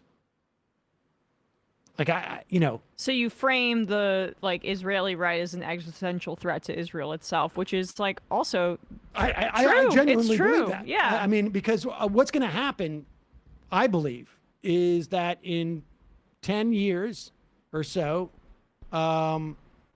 maybe less, maybe a little bit more, the Democratic Party is going to be in favor of, if not cutting funding to Israel, making it contingent upon a set of requirements that increasingly will recognize Palestinian rights. And Israel will become a pariah state. It will become like South Africa, but it may have and may perceive ways out of it that are far more destructive ultimately to Israel and involve a lot more. I mean, so that's basically it. I mean, I don't know what else to say. That's a good question, and I think a helpful answer probably for a lot of people. Sometimes you got to be a little strategic and hold back. You don't need to convince them of everything, particularly in that first conversation. All right, let's talk about what's happening with Boris Johnson. It's Friday, folks. We're going to try and make this fun. So Boris Johnson resigns. He's staying in office until the conservatives figure out who's going to replace him. And apparently, they had a bunch of conservatives come up and being interviewed, conservative MPs being interviewed in front of, was it in front of 10 Downing Street? Yes, in Westminster. Okay. And so what's his face? I'd seen this clip, and I did not know that Hugh Grant, the most British guy ever, for anybody growing up in the 90s, if you thought British guy, you thought Hugh Grant started this. Yes. And from stunt. Twitter. So Hugh Grant must have been watching this on the news, saw it on, saw these interviews on the news, and then got on Twitter and told people to go down and blare some music behind the interviews, and here is the music he told them to blare. Yeah, and this is Sky News' Chris Phillip speaking right now, after they get thrown to him here. Interesting stuff. Adam, thank you very much. Well, I'm told we can now return to Chris Phillip. Hopefully, you should be able to hear me a little bit more clearly this time. So I guess my question to you this morning is, do you accept that Boris Johnson can carry on as a caretaker leader until the autumn, or do you think that he does actually need to step aside and let someone else do that? Well, I think there are a couple of things. Firstly, we need to make sure that we keep the basic functions of government going. That's really important. There are, for example, no ministers in DfE at the moment. That needs to be sorted out. Secondly, I think we need to try and select a new leader as quickly as we reasonably can. And obviously, we need to make sure we make the correct choice, but we should do it in a reasonably quick time. You can see his side eye right there. In terms of Boris staying on, the convention is that the outgoing Prime Minister does There he carry is on. again. That's what happened when Theresa May left office. Is what happened when David Cameron left office. And given that, as one we just is, like, heard, getting increasingly- the caretaker prime minister can't really introduce any new policy or any significant new legislation. I don't really see any major problem, but I haven't really given it deep thought, to be honest. We can hear the noisy band behind. Yeah, you can hear that music in the background. And he was giving him the side eye when they were clearly setting up as like they were getting ready to throw to him too. He could see someone like He's going putting a like this, and massive he's just like speaker. looking up at the speaker over there. Yeah. And I'll tell you that of course is the Yakety Yak from the Benny Hill show, and I mean I remember as a kid, like I can't help but remember the opening of Benny Hill with that, but that was awesome. It's gonna be stuck in my head all day. Hugh Grant, I never, I mean, I guess I never attributed any. That's brilliant. It is brilliant. He's like the, the very polite, but bumbling, kind of, British man. I mean, yeah. I mean, polite also, and he mumbles a lot. Do you remember the scandal he had? I do, but like I associate. I had no problem with it. The but- scandal, the scandal that I know about is he smeared Jeremy Corbyn as anti-Semitic. So Oh, I would damn just like it. to Oh, put right. that on the record. Oh, so he's just like a lib. He's a resistance lib. Yeah. All right. Well, But that was a pretty good idea. I like that. That is the the tuba playing behind the marching white supremacists. Let's go to the phones. Calling from a 706 area code. Who's this? Where are you going? Oh, calling from? Did I make it? You did. Oh, that's fantastic. What's up, Sammy boy? This is Jack from Georgia. How you been today? Jack from Georgia. Let me just correct myself. It's Yakety Sax, not Yakety Yak. But go ahead. That is correct, too. I actually got to bust your chops on something else, Sam. Beautiful. You said earlier that America's plutocracy, but the way you cover that, maybe it's true, but that's not really being fair to all the rich people who might have worked really hard. Well, I mean, they made it into a plutocracy. It's I'm Well, recognizing their achievement. Don't you think your coverage is a little bit, I don't know, I just feel like if somebody like a Stalin-style dictator were to rise up, that you might reach for a bucket, you know what I'm saying? Yes, I would be very excited, and I would reach for. But look, I already said clearly that No. everything in moderation. If I'm going to, Oh God, all this right. again. All right. Is this Hey, your listen, villain man, turn, seriously, you did a Jack? great job on the. Hey, look, I'm sorry. That's always been my laugh. You did a great job on the little debate last night. That was fantastic work. It was really cool watching that. I was doubly excited, by the way, because I saw that clip a few weeks ago that he dropped where he said that you didn't know anything about Citizens United. I was like, do you even know? Like, Somebody that's a sent that bold to claim me. to make. and Somebody sent that to me, and I got increasingly angry when I was talking to him because not only was he wrong. There's years of video evidence of you knowing about the facts of the case. Right, but not only is that the case, he got that wrong, but as I was talking to him, it became clear to me that he had no idea of not just of the case, but of the way that the Supreme Court functions and the implications of it. Like the facts of Right. the case of Citizens United are Right. wholly irrelevant. And I made the analogy between the Dobbs ruling and Citizens United. Citizens United could have very well been just an administrative case, and that was, did Citizens United, by producing 2 or 3 films between 2004 and 2008, qualify as a media operation so that they would be able to put ads for a documentary that they're making about Hillary Clinton on air and not run afoul of the corporate electioneering prohibition that McCain-Feingold put in. And that is, people can argue as to like, what should the requirements be to actually be a legitimate, media organization? Because 4 years earlier, they had tried to stop Michael Moore's film from Right. advertising The because it was Fahrenheit 9/11, anti-Bush, and it Mhm. was blatantly anti-Bush. But the guy had a history of making documentaries that were political, and so the primary reason for the existence of that film was not electioneering; it was part of his work. And Right. and my understanding is in Citizens United, Roberts wanted to rule specifically on the question in the case, but he got sort of bullied into, in fact, he wrote the first opinion. He got bullied into making a much more expansive, being part of a much more expansive ruling that I can't remember which one of the other justices wrote, that struck down the constitutionality of McCain-Feingold and basically said corporations have no prohibitions from, from electioneering then. And then that led to a whole nother series. And he didn't understand the concept. And it happened in Dobbs, right? Because we know that Roberts wanted to make it like, let's just make it about the viability standard. So we can go down to 15 weeks, like in Mississippi, and not have to overturn Roe v. Wade. But the court was, the five right-wingers wanted to address something that wasn't even a question within the context of the original Dobbs, which was overturn Roe v. Wade. Same with the plaintiffs in Citizens United. They weren't trying to make McCain-Feingold unconstitutional. And he didn't even understand that concept. And I guess at that point I got really angry. Not to like fill you in. Yeah, not to fill you in on too much destiny lore, because frankly, it just doesn't matter to you. But he, at some point, I think in around 2018, he had done a quote unquote deep dive and decided that there was no legal way to settle Citizens United outside of money is speech. There's no regulation that can be done. It had to be this way. And so that's sort of the heuristic that was carried forward going through. I mean, despite the fact that, like you said, Roberts wrote an initial opinion.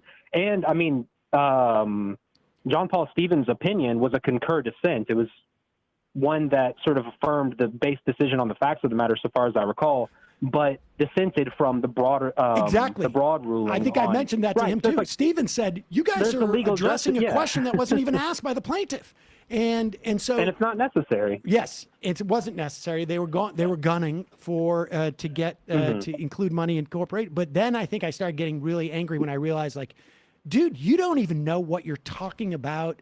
And you were somebody sent me, because I went into it just like a week ago. I was like, this is going to be annoying because we just have a disagreement on whether Kyle Rittenhouse is an asshole for killing two people and monetizing it. And that's ultimately what I think our disagreement was about. And he was insistent upon debating me about it. I'm like, okay. And then people started sending me clips because I don't watch other shows. It's no offense to him. It's not like I don't watch other shows. I don't even watch this show. And so and then it got me more angry as I realized, like, oh, this guy went after me like 2 or 3 times on Citizens United, and he doesn't even know what the hell he's talking about. And I just level of, I'm okay with a certain amount of like confidence and arrogance in presenting a point of view. I mean, if I wasn't, there would be no show here. But to be completely oblivious of what you're talking about seems that I don't appreciate. But thank you for the call. Seems like a bad strategy. Yep. Oh, yeah, absolutely. Have a good day. Thanks. You too. Maybe we should release that video. Maybe we should just do a debate recap series where we do the Door one, maybe your Destiny one. Oh, yeah, that might be fun to do. Yeah. Like a low effort. Yeah. Maybe we need a day or two like that once in a while around here. In the doldrums of August, perhaps? Yeah. And then it could all be the lead up to, hey, we haven't heard yet back from Prager on your debate thing. Look at Emma. Also, Brett Demian Weinstein also says you do a good Hugh Grant. I thought that was a good Hugh Grant, but, I needed Bradley here to recognize it. There you go. Yeah, I wouldn't have known. Josh from Connecticut. Hi, y'all. After 4 months from watching the show live, I'm back after becoming a new father. Wow. My wife is going back to work next week, and with her making much more than me and daycare costing $700 a week around my area, which is how much I make, it's very possible my son will be growing up hearing y'all daily. Well, then in that case.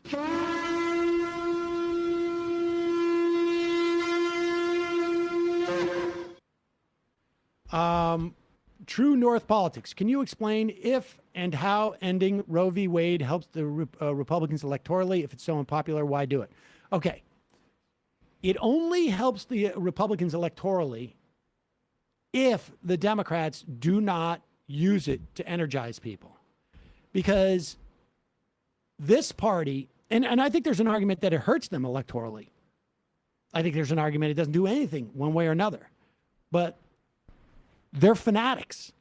This is the thing that I think like a lot of like the Democratic politicians like we're like, well, they'll never overturn it because they needed to motivate their base. They're theocrats. Yeah. They're fanatics. People have to understand this. God motivates them. They're theocrats and they're fanatics. And I don't know if Kavanaugh is, but Amy the Coney waters, Barrett is. The waters he swims in. Yeah. I mean, I forgot what my point was. Dang it. Well, I mean, so that's it. I mean, you can't necessarily. Oh, well, like I watch enough sports to know that like underestimating your opponent is supposed to be like a total, death wish in sports. You're always supposed to rise to the occasion of your opponent, no matter how bad, because they can catch you at a bad point and take advantage of you. And yet that seems like to be the only way the Democrats know how to operate. Yep. Like the Celtics in that series, they got a little cocky after that first game. Well, the Celtics, they've had a good track record. That's okay. All right. All right. We did the Westminster. Let's do number 3. This is Fox and Friends.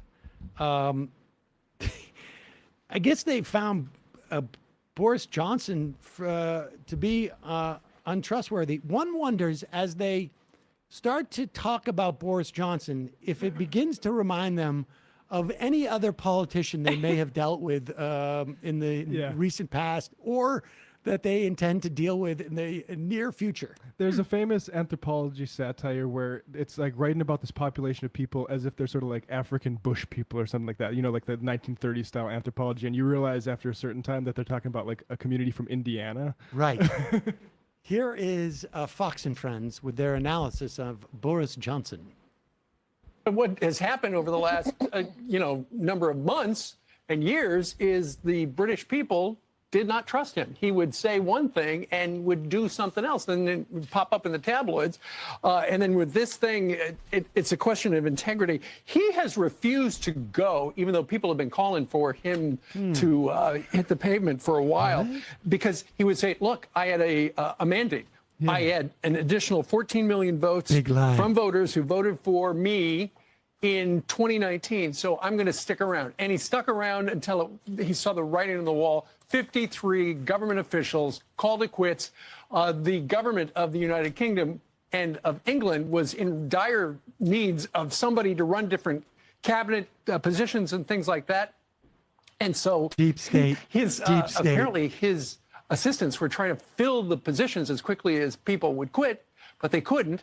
And they were people who were in charge of security, the courts, technology, education, finance, Northern Ireland, and science. So clearly, that's a lot of the government with nobody running it. And so now he's going to leave. And without a doubt, somebody his problems really started with COVID. So he wasn't clear how he was going to handle COVID. Then he got COVID. He almost died. He said it was really touch and go. But everybody's going to get the same treatment that I got. That's what's going to happen there. So.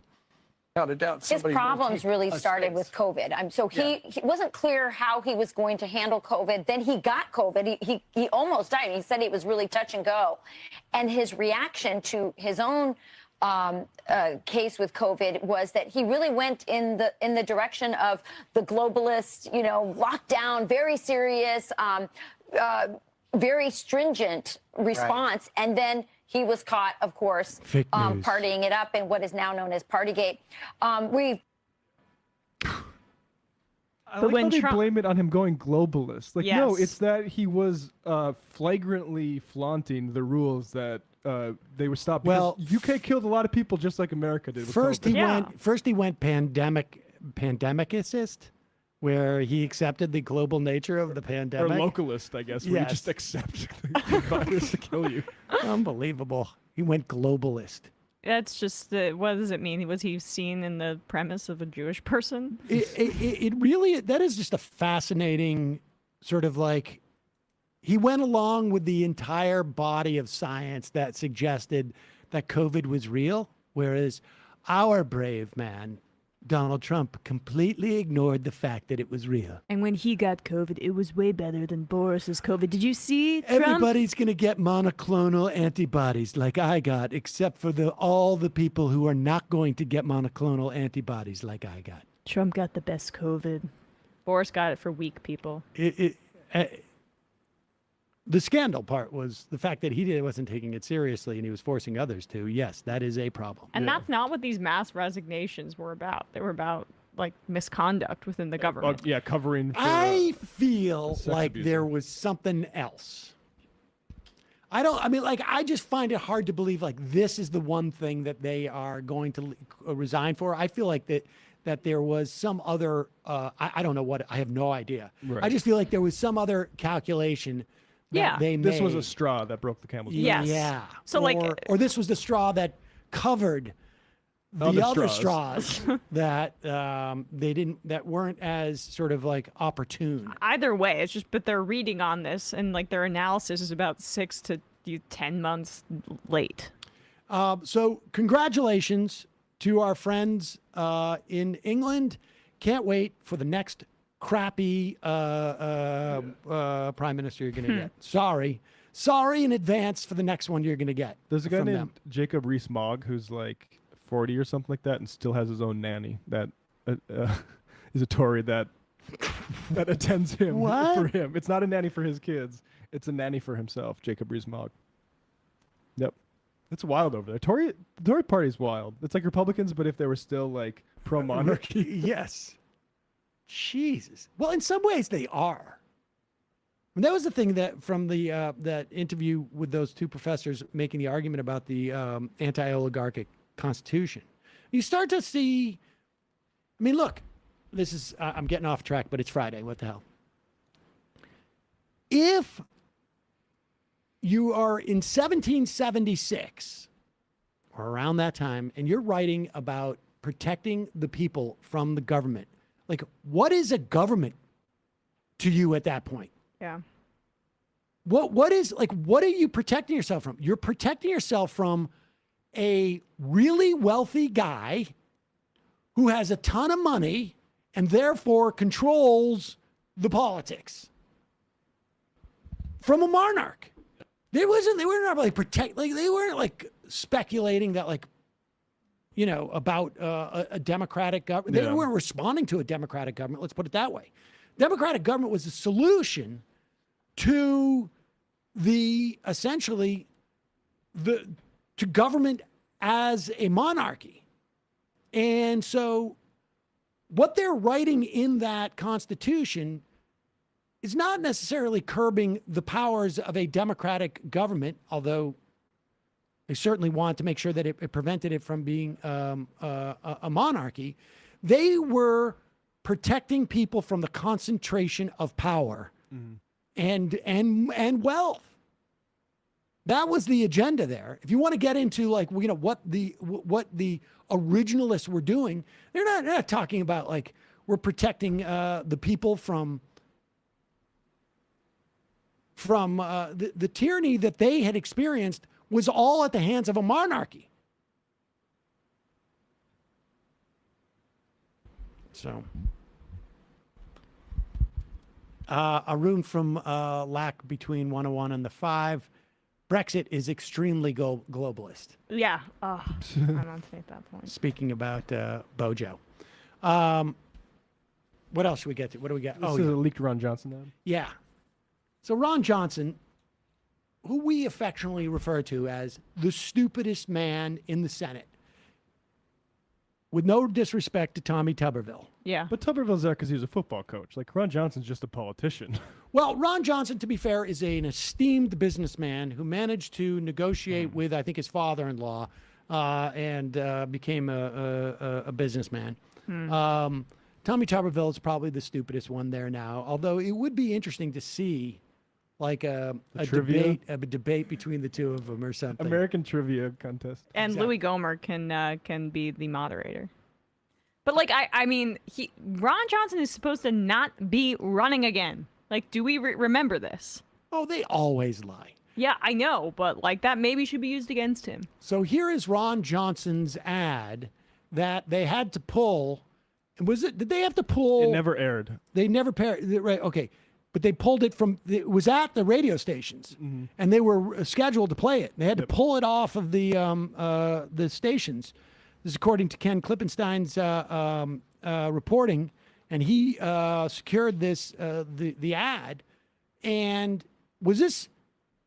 Did he pull it in the wake of Uvalde, or like which mass shooting, or was it? It was after the Highland Park shooting. So yeah, sometimes it's hard to know what they're reacting to in terms of mass shootings because there's so many mass shootings. I mean, that's a good point. Is like he thought it was long enough post Uvalde to release this ad, and the only problem was Highland Park. The only problem was that we average 2 mass shootings a day in this country, so it's hard to like navigate that minefield when there's a mine every step.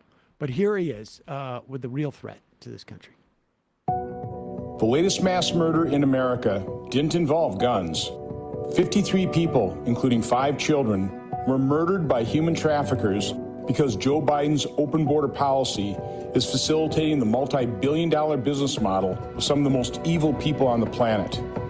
Human, sex, and drug trafficking are out of control because of Democrat governance.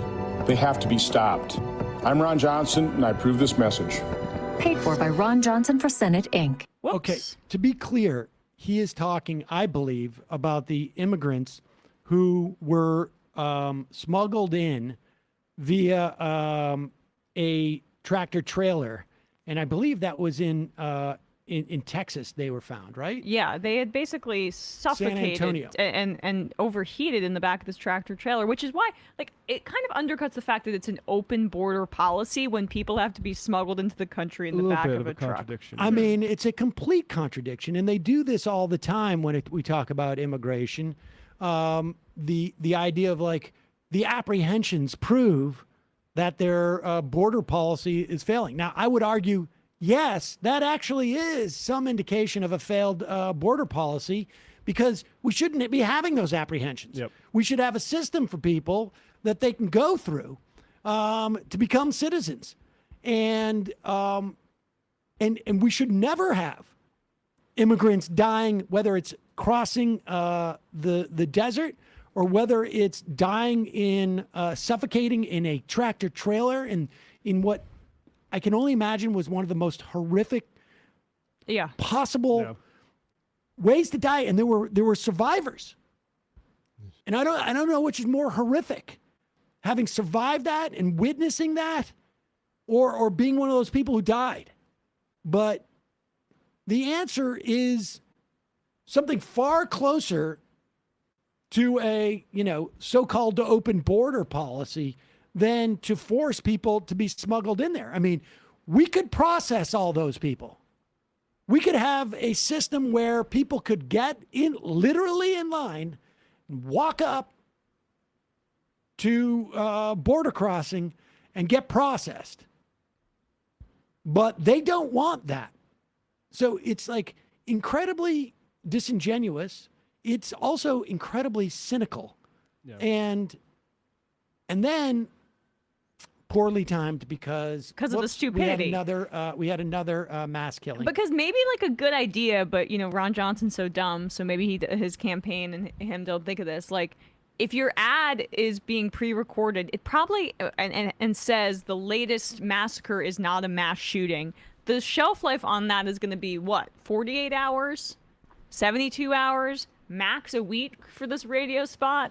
So just strategically, it's not the right way to go. And to anybody convinced by the faux populism of the people who are exploiting these migrants, the idea that the Trump border policy was tough on those business owners who exploit illegal immigration is just ridiculous. It turned ICE into actually goons for those exact bosses to go to those exploited employees and say, hey, if you don't do exactly what I want, I'll call the government's ICE and they'll come boot you back to Mexico. The way to actually go at those business owners is to, like Sam said, get these people in the system so they can't undercut wages. Without a doubt. And that's why that has relevance for somebody in Wisconsin, right? Because they're not along the border. It's really just about giving bosses more power if they have immigrants that come up. Without a doubt. Yeah. Without a doubt. They want this system where people have to be essentially in the black market. Yes. I mean, it's the same thing that we saw with Greg Abbott saying that maybe we should go to the Supreme Court and challenge the court case that forced public schools to educate children of undocumented immigrants if they live in that community. They want a permanent underclass that they can exploit at any which way, and that's what this is all designed to do. Let's start with, we got 2 clips of culture warriors. I don't think we'll be able to get to both of them because one of them is 6 minutes. I think we should let. Okay, maybe we can read. Oh, that one is 6 minutes? I mean, I think we should. We could just play like half of it, but I mean, it's one that you need to kind of see the full arc because it starts with the Bolsonaro interview. Oh no, I'm not talking about that one. Oh, I'm talking about Oklahoma Governor Stitt, and then the one I just asked for. This is the thing: is that like when someone complains about identity politics. Understand what they're complaining about. They're complaining about politics that are in any way pivoting off of identities that haven't dominated our politics. So when someone's complaining about identity politics, look back and see if they've ever complained about white identity politics, which incidentally is foundational in this country. We started off with white identity politics. And I think there's a very good argument that we've had white identity politics until just before and through my saying those words 3 seconds ago. Here is Oklahoma Governor Kevin Stitt. And apparently the governor of this state has been aware of a violation somewhere in the school system of the anti-CRT statute that they passed. Yes. Sounds serious. Things must be going very good in Oklahoma for the governor to be able to take time for this. I'm also concerned that TPS may have violated state law, specifically House Bill 1775. That's Tulsa Public Schools, TPS.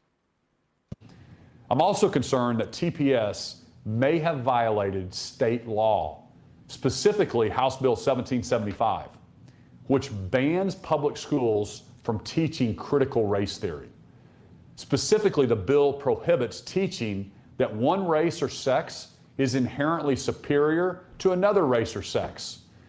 I firmly believe that not 1 cent of taxpayer money should be used to define and divide young Oklahomans by their race or sex.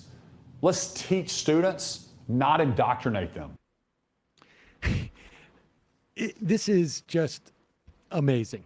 Is there anything in Tulsa with regards to race that maybe needs to be dealt with fairly sensitively and frankly? I don't know what you could possibly mean. No way. No way. I am sure there's not a state dollar that goes to divide people in that state. That was about one complaint. This is, I mean, look, this is what the right does. They wage a culture war by saying other people waging a culture war. This is the exact same thing. This is the functional equivalent of people saying, like, don't create a class war. Dude, that class war is already existing. So we just gave you one example of a culture warrior who is the governor of Oklahoma, who heard of a potential violation in the Tulsa schools of somebody teaching CRT. So the sirens went off throughout the whole state, Yes. State of emergency. Now you understand that the way that the right frames this whole thing is these people are creating identity politics. Because from their perspective, white identity politics, that's just normal. That's just baseline. That's you can't, there's populism. no such, It's America. there's no such thing as white identity politics in the conservative mind because it's just normal. And so when any other group asserts their identity within their politics, that's identity politics. The rest is normal. It's like, and like I say, it's like when you hear, I don't know, some New York Times columnist saying, like, don't start a class war. No, it's existing. Yeah. Of course, there's a class war. Or when they say don't redistribute money, it's already being redistributed. It's just we're just arguing which direction it's going. It's the same thing in terms of gay rights, trans rights, women's rights, black people, brown people, indigenous. I mean, it doesn't matter what, any marginalized group in society. And it's always, we hear this. The reason why I'm racist is because of what those people are doing. It's caused me to react. It pushed me. I heard this from Christy Todd Woodman, that the reason why conservatives couldn't take climate change seriously is because the libs are so in your face with it. Yeah, hit them. Look what you made me do. It's Look the same what thing, you made me do. All the reason why people wouldn't take the vaccine because COVID was just in our faces. Well, here is another culture warrior who also pretends that they're not a culture warrior. It seems like there's a backlash happening, right? Because people feel like this. Stop pushing your beliefs on me. This person screaming at someone with a Bible, right? Do you see they have the pride of this or that? So do you see there doesn't seem to be a two-way street? Now, that's in reference to the Bette Midler, there's a war on women because we're being trans accepting sort of conversation. And so he's, and the idea is that there is between that guy represented with the Bible and just nice Bible guy who's just simply trying to hand out a Bible. So unassuming. Free, probably. And this person who represents pride. I don't know if exactly what, but nice touch LGBTQ. to put a 5 o'clock shadow on that person, on that cartoon. It's bigoted. Of course. But the Christian guy just looks so hurt. But let's look at Jesus. Instead of let's looking at this cartoon and looking at the representation, the aesthetics of this. Where is Christian culture versus LGBTQ culture in terms of defining culture and instructing what other people need to do? On one hand, you have LGBTQ culture saying, please don't use my name and my identity that I'm not trying to pull a fast one on you. But please don't use that because it's offensive to me because that's not who I am anymore. In the same way that maybe somebody would say oh, would you mind not using my maiden name, or would you not mind not using my I don't go by James, I go by Jim. Or I know I have had friends who they go by their middle name after college or whatever it is. Versus, and that's the imposition, right? That's the imposition. Or maybe there's a trans girl athlete in the high school, the entire state's high school sports league. That's the imposition on one hand. Versus, you don't have reproductive rights in this country. You don't have access to birth control pills if we decide not to give them you because of our religion. You can't buy liquor on Sundays in certain states. If you accept your trans child, you're going to be under investigation by the state. Happening right now in Texas. We don't want you to have the ability to have marriage. We want to police what sexual acts that you can do, depending on who it is that you want to do it with. In fact, much of the miscegenation laws were also based on Christian fundamentalism. If you're a doctor that performs trans-affirming care, you're a criminal. If you're a doctor who performs the evacuation of an ectopic pregnancy, you're a criminal. I mean, let's talk about what's actually behind those cartoon pictures. But the cartoons are easier. There's a backlash. There's a backlash because people who have been, slavery. also a function of Christian fundamentalist teaching. Not anymore, but that's what founded this country. Mark of Cain. And the idea that people saying, don't use my dead name, is equivalent in terms of oppression on relative to what religion has done in our society is, I don't even know what the word is. It's bullshit. Anybody who's pushing that is pushing that ideology on other people. Period. End of story. And anybody pushing that is not interested in actually challenging power, because they're deliberately conflating a cultural shift and an uncomfortability that certain people have with it, which feels like an imposition if you are in a privileged position in this country, with laws, with Supreme Court priests deciding what I cannot do, what I can do with my body and what I cannot do with my body, and other women, particularly in red states in this country, saying who and who cannot get married. Laws are not the same as cultural shifts, and when you blur that line, that is a funnel into the reactionary right wing. There's no ifs, ands, or buts about it. Manifest destiny too, for that matter. I mean, a lot of imperialism is tied up in a religious fundamentalism that otherizes other people. And when those other people stand back, I mean, this is actually the same argument of like, they made us invade Ukraine. Right. I mean, it's impressive, but don't be fooled by those people saying they're not doing identity politics. Here's the dirty truth. Everybody does identity politics. Everybody. The question is, which identity are they trying to balance out inequalities between groups of people or not? And I'm not saying identity politics like I'm going to vote for a woman just because she's a woman. If that was the case, I would have supported Sarah Palin. But the idea that it's justified for people with the backlash. I understand why people do it, but it doesn't justify it. I understand why, as a white guy, when I watch TV and I'm no longer centered in everything I see, I could be like, hey, what happened? This sucks. I want to be the guy in the Cialis commercial. I want to be the guy whose wife is going out and cleaning, my collars because they got a ring around the collar.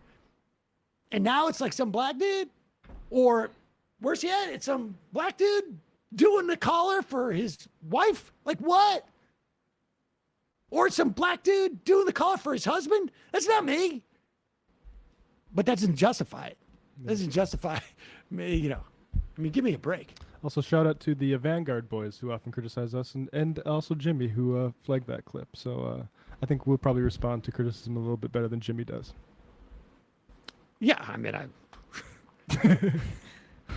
I welcome it. He got mad at them for having Ryan Grimm on. It was very funny. He did? Yeah. Oh. Well, I'm mad that they had Ryan Grimm on too. Yeah, it's annoying. Yeah, that's probably why he wasn't available that day. Yeah, man, he keeps dodging us. When's the last time he's been on this show? Ryan Grimm, afraid of us. So afraid of us. All right. Should we get to that Ben Smith thing? I don't know. Who gives a shit about that dude? All right. One more phone call, and that's it. And then we're going to do some IMs. All right? Because I got like a stacked phone calls after this. Oh. Yeah. Okay. I got to do a little bit of parenting. That sucks. Yeah. Somebody, I think on the Destiny thing, I think he asked me how old my kids were. And, my response when somebody asks me that is almost always, I'm not sure. And in fact, I do that with them. Like Yeah. if somebody asks birthday, and I'm just like, I will turn to my kids and I go like, what? Wait, what day were you born again? Was it like 5th or the 8th? And it's because it's dad jokes. Yeah. That's my thing. I think it's incriminating about your politics. And I saw somebody on Twitter seeing it and saying like, this really speaks poorly for his parenting skills. All right. Great crowd. Yep. You're really cultivating a real smart audience over there. Call from a 765 area code. You, I'm quite sure, are the final caller of the week. Is this me? Yes. Oh, okay. Wow. I'm honored. So very well. My name's Vaughn from Wisconsin. Vaughn from Wisconsin. What's on your mind? So I don't know if you guys have been following what's been going on with the Supreme Court recently. I headlined today that ballot boxes were found, I guess, unconstitutional in Wisconsin. Yeah, it's not great here or around the country. But I just wanted, all to talk about the Supreme Court nationally. I wanted to give some insight into how law schools are reacting, because I'm a law student, and so I've just had some interesting experiences with these rulings and how people are reacting that I wanted to share, if that's okay. Yeah, that'd be great. Let's hear it. Yeah, so there's sort of a split in the law school. I'm not like one of the evil places like Harvard and Yale. I'd say we're significantly less evil than that. But yeah, so the students my age, generally pretty understanding of the the immorality of a lot of these decisions. But you talk about how Democratic politicians can be like institutionalists, and that's definitely a problem with professors. Yes. Let's see. In your first year, you have your legislation and regulation class that teaches sort of the basics of statutory interpretation, how agencies work, and all that. And one of my classmates commented that the professor of that class had to was telling everybody to stop criticizing the Supreme Court and questioning it so much, saying oh no, there are these rules that the Supreme Court's got to follow. They gotta they have to have reasons for their decisions. They can't just make decisions arbitrarily, and we saw how that turned out. Well, Emma and I both have experience with this because, and particularly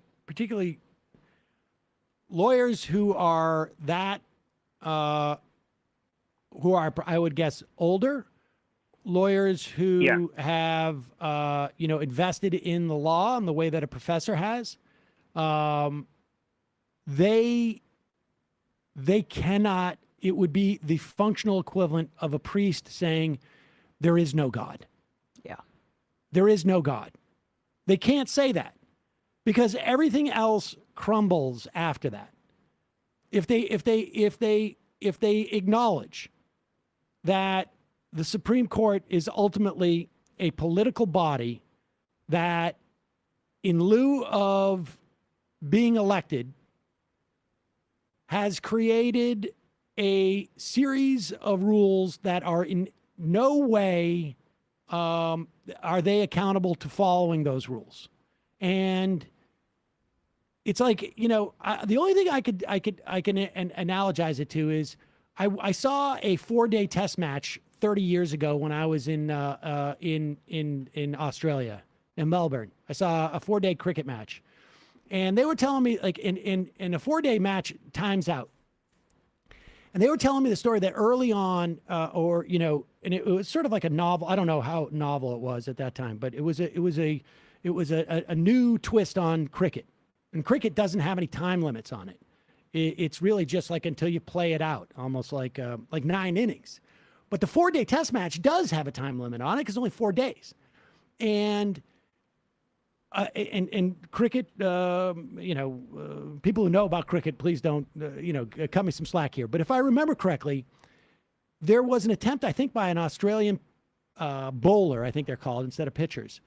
And what you could do in cricket to prevent the other team from catching up if it's a 4-day match is you could roll the ball in and they can't get hit. And the cricketer tried to do that, and the Australian crowd booed him because it's like you're what you're doing is technically legal, but you're breaking the rules of the game. It's unsportsmanlike. It's like flipping a bat in baseball too. But although that's not strategic to winning anything, I guess that's a better example. Well, and that struck me because in America, there is no. The fans aren't going to have a problem with you for being unsportsmanlike. You know, like you're not playing like a gentleman.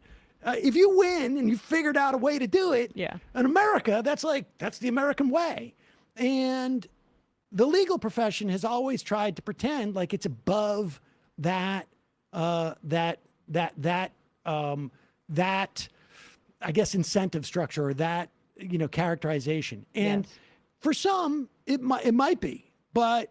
And at least for me, I've found that there's a dividing line between, particularly on this issue, women and older men, male lawyers, who it's much easier to sanitize and perceive it as priest-like when your rights are not necessarily being affected, and process and norms above all. And that in and of itself is a morality. That in and of itself has a beauty in it, as opposed to like what the law is actually supposed to do for you. That is the thing that for me has given me agita in conversations with my father. And I know Sam's, we've had conversations, same thing with yours. But let's also be clear too. That process and norms has maintained the power of a very specific group of people for a long time. But the same people that have who are okay with the norms being the religion of lawyering. Well, exactly. And that's why you adopt that. And it also makes it, for lawyers, it also makes it feel like you're in a priesthood. And it's not so common. And so, and you are, I'm sorry, just to add, and no matter what you do as a lawyer and no matter who you represent, if you represent ExxonMobil, if you represent anybody who is objectively, I would say, morally repugnant, you are still a moral actor within the confines of that system because you believe in the commandments, essentially, which is that the process is moral by its very nature, and questioning that is, you're a heretic. But hang in there, man, because I think the legal profession is getting a little smarter about this stuff, but slowly. Legal institution. Yeah. All right. Yeah, people my age, I'll hang in there. Thanks for taking my call. All right, bye-bye. All right, folks, that sound signifies the end of our phone portion of the program. We'll read a couple IMs, we'll get out of here. Almost on time. Left Lucifer, this is for Matt. Just wanted to say that interview with Morgan Levy was great. My girlfriend and I are making a day trip to Austin to hang out for the day and also go to show some support for that Starbucks location. Left is Pog as F. Oh, that's awesome. Nice. Papa Woody. Oh. Shout out to the 16 of us who watched the entire show in the fun half stream, secret stream. July 12th is the voter registration deadline to vote no in Kansas on August 2nd. We're surrounded by states that have banned abortion to do our part to keep choice accessible, but not only for Kansans, but also for others who might come into that state. All right. Vinny Holiday. Yo, Sam, your debate on last night, your mic kept cutting out towards the end. This is when you were saying Destiny doesn't know what he was talking about. Can you give a quick overview of the different points you were trying to make on Citizens United? I think I just went through it earlier, but it was basically like in Citizens United, the actual facts of the case were made moot by the fact that the court ruled on the constitutionality of an entire superstructure that had, that certainly implicated Citizens United, but affected a much wider range of things. So there's three things that happen with the case. One, you address the case, and you can do that narrowly or broadly. And they did it not only broadly, they addressed a question that wasn't even asked by the plaintiff. And then Once that happens, the implications of that case spread out. So right after Citizens United, like 2 months later, you had the second biggest and most important court in the state, in the country, the D.C. Circuit Court, rule on, I think it's speech now versus, I can't remember exactly, but you can look that up, which basically just blew the lid off of everything based upon what was decided in Citizens United. And he did not seem to understand that dynamic at all. Plus, he didn't know that the Supreme Court doesn't necessarily take only cases that deal with the Constitution. They take cases where there's multiple interpretations of a statute or an important statute that is wrongly decided. But he didn't seem to know that. And it's like, dude, if you don't know that, don't lecture me about this stuff with such indignance. You don't even know what, I mean, give me a break. Yeah. I already read Sam Gutzel's buckets. Ricky, you soft-colored hussy. I was about to go knocking on doors for my local DSA candidate, but your dummy thick in the clap of your ass cheeks prevented me from walking out the door. Jesus. Now I have no choice to go worship at my altar of the Chuck Schumer instead. I can't quite follow that, but all right. Talia from Tampa. I'm pretty shocked about Shinzo Abe's assassination. Don't know if I'm wrong for thinking so, but I always got the impression Abe was at least empathetic to the problem of Japan, even if he and I vehemently disagreed about existing structures. He was part of the palatable neoliberal wave with Obama, Merkel, and Macron. My understanding is that the guy was mad because he had some type of relationship to a religious group that this guy was mad about. I don't know. I'm not sure. But Abe, I mean, I don't think he was a terribly good guy politically. He was more right wing than Obama. I can't help but see the deep irony in your critique of degrowth, because it's 100% parallel to the centrist Biden simplistic critique of defund the police. Defund is about reallocating societal resources so we can have a better life. So is degrowth. When degrowth folks like Jason Hickel, Giorgio Callas, and Timothy Parikh say the developed countries need to degrow, they mean we already have more than enough wealth and resources for everyone to have a good life. That's debatable. And that we need to stop pretending growth will lift all boats.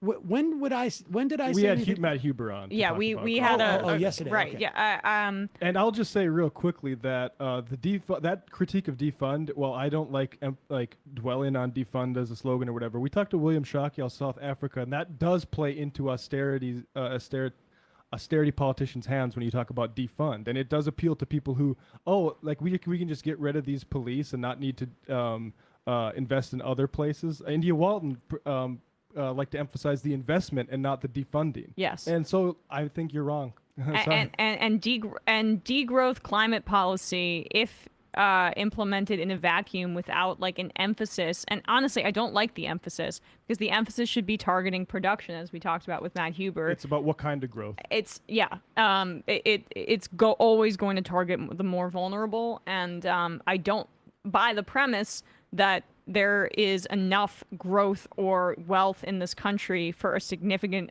portion of this country. So, Well, I mean, you could argue that it just needs to be redistributed, but in terms of right, yes. But then what? Do we just cap it now? So we let's say we perfectly redistribute it entirely, and then every single person born means a smaller share of a pie. So we just stop population then? Like, I think the degrowth has a lot of implications that degrowthers haven't thought through with regards to that stuff. He suggests having Jason Hickel on. Okay. Not the same as Jason Hinkle. You're right. Jason Hickel. Will you write that down? Just make a note, and that could be something to do in the off hours type of thing. Wyoming Ryan, happy Friday, everyone. By the way, Emma, I've always thought it was a closet because there wasn't a mirror in there.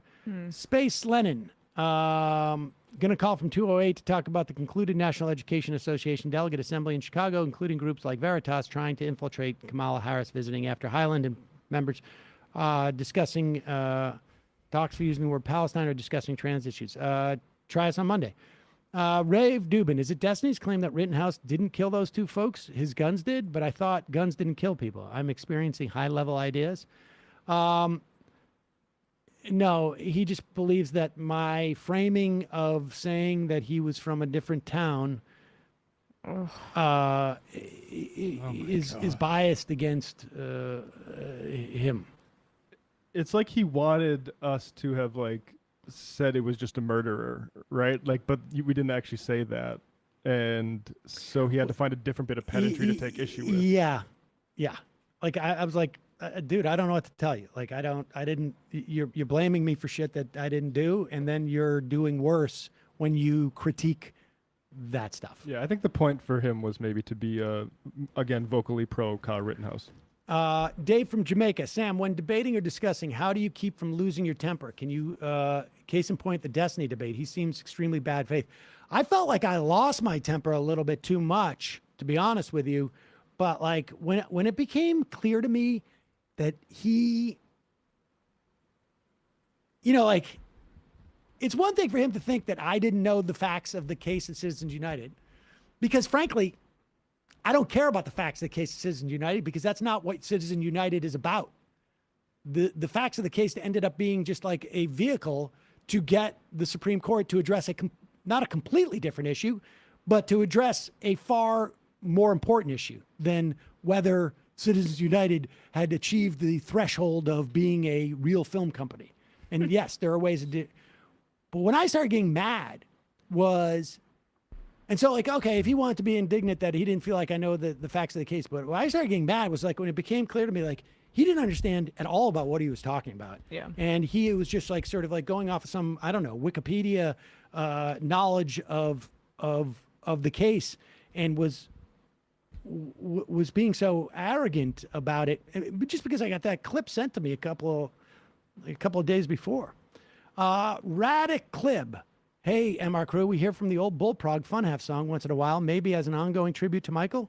Yeah, can we mix that up? Why would we not do that? Matt? Put it back in OBS. Oh my God. You took it out of OBS? Oh, you replaced it, yeah. Why can't we have two? We can. Or three?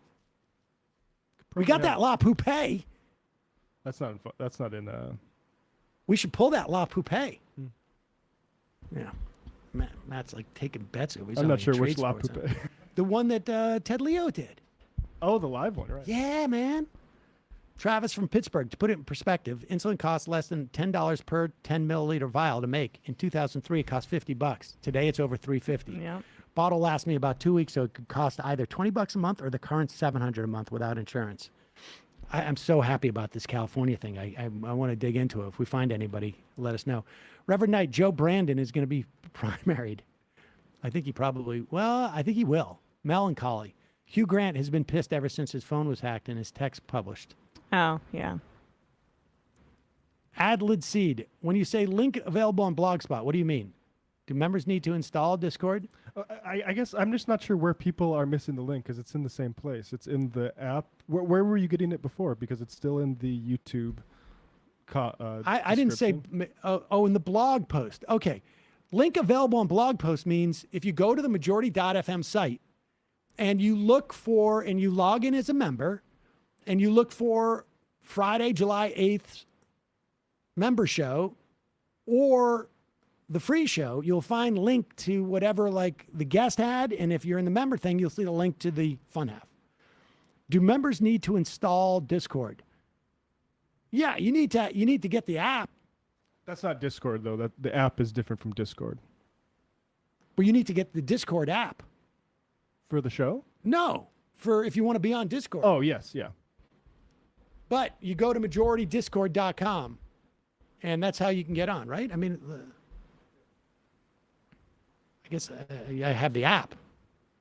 All right, Stover Picks. Another place to put abortion clinics is on Indian land. It won't solve problem for all affected states, but for many. Better than a casino. That's an interesting idea. Lich Queen, Feinstein, R.I.P. Kazuki Takahashi, creator of U-Ago-O. Biggest loss to Japan this week. Okay, 3 more. Nick Nitro, have a great weekend, crew. Left his best. Thank you. Thank you.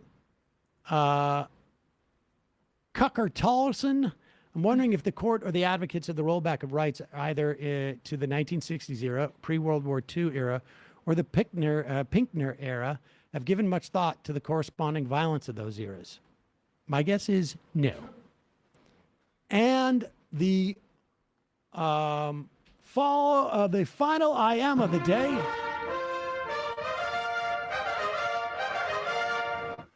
Oh. There's two ways I could read this. But I'm going to read it this way. Sawyer's Natch. Hit the subscribe button and ring that bell.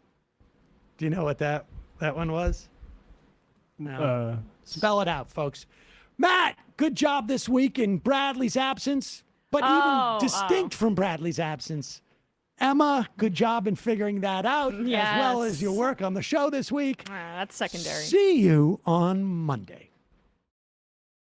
It might take all the strength I got to get to where I want, but I know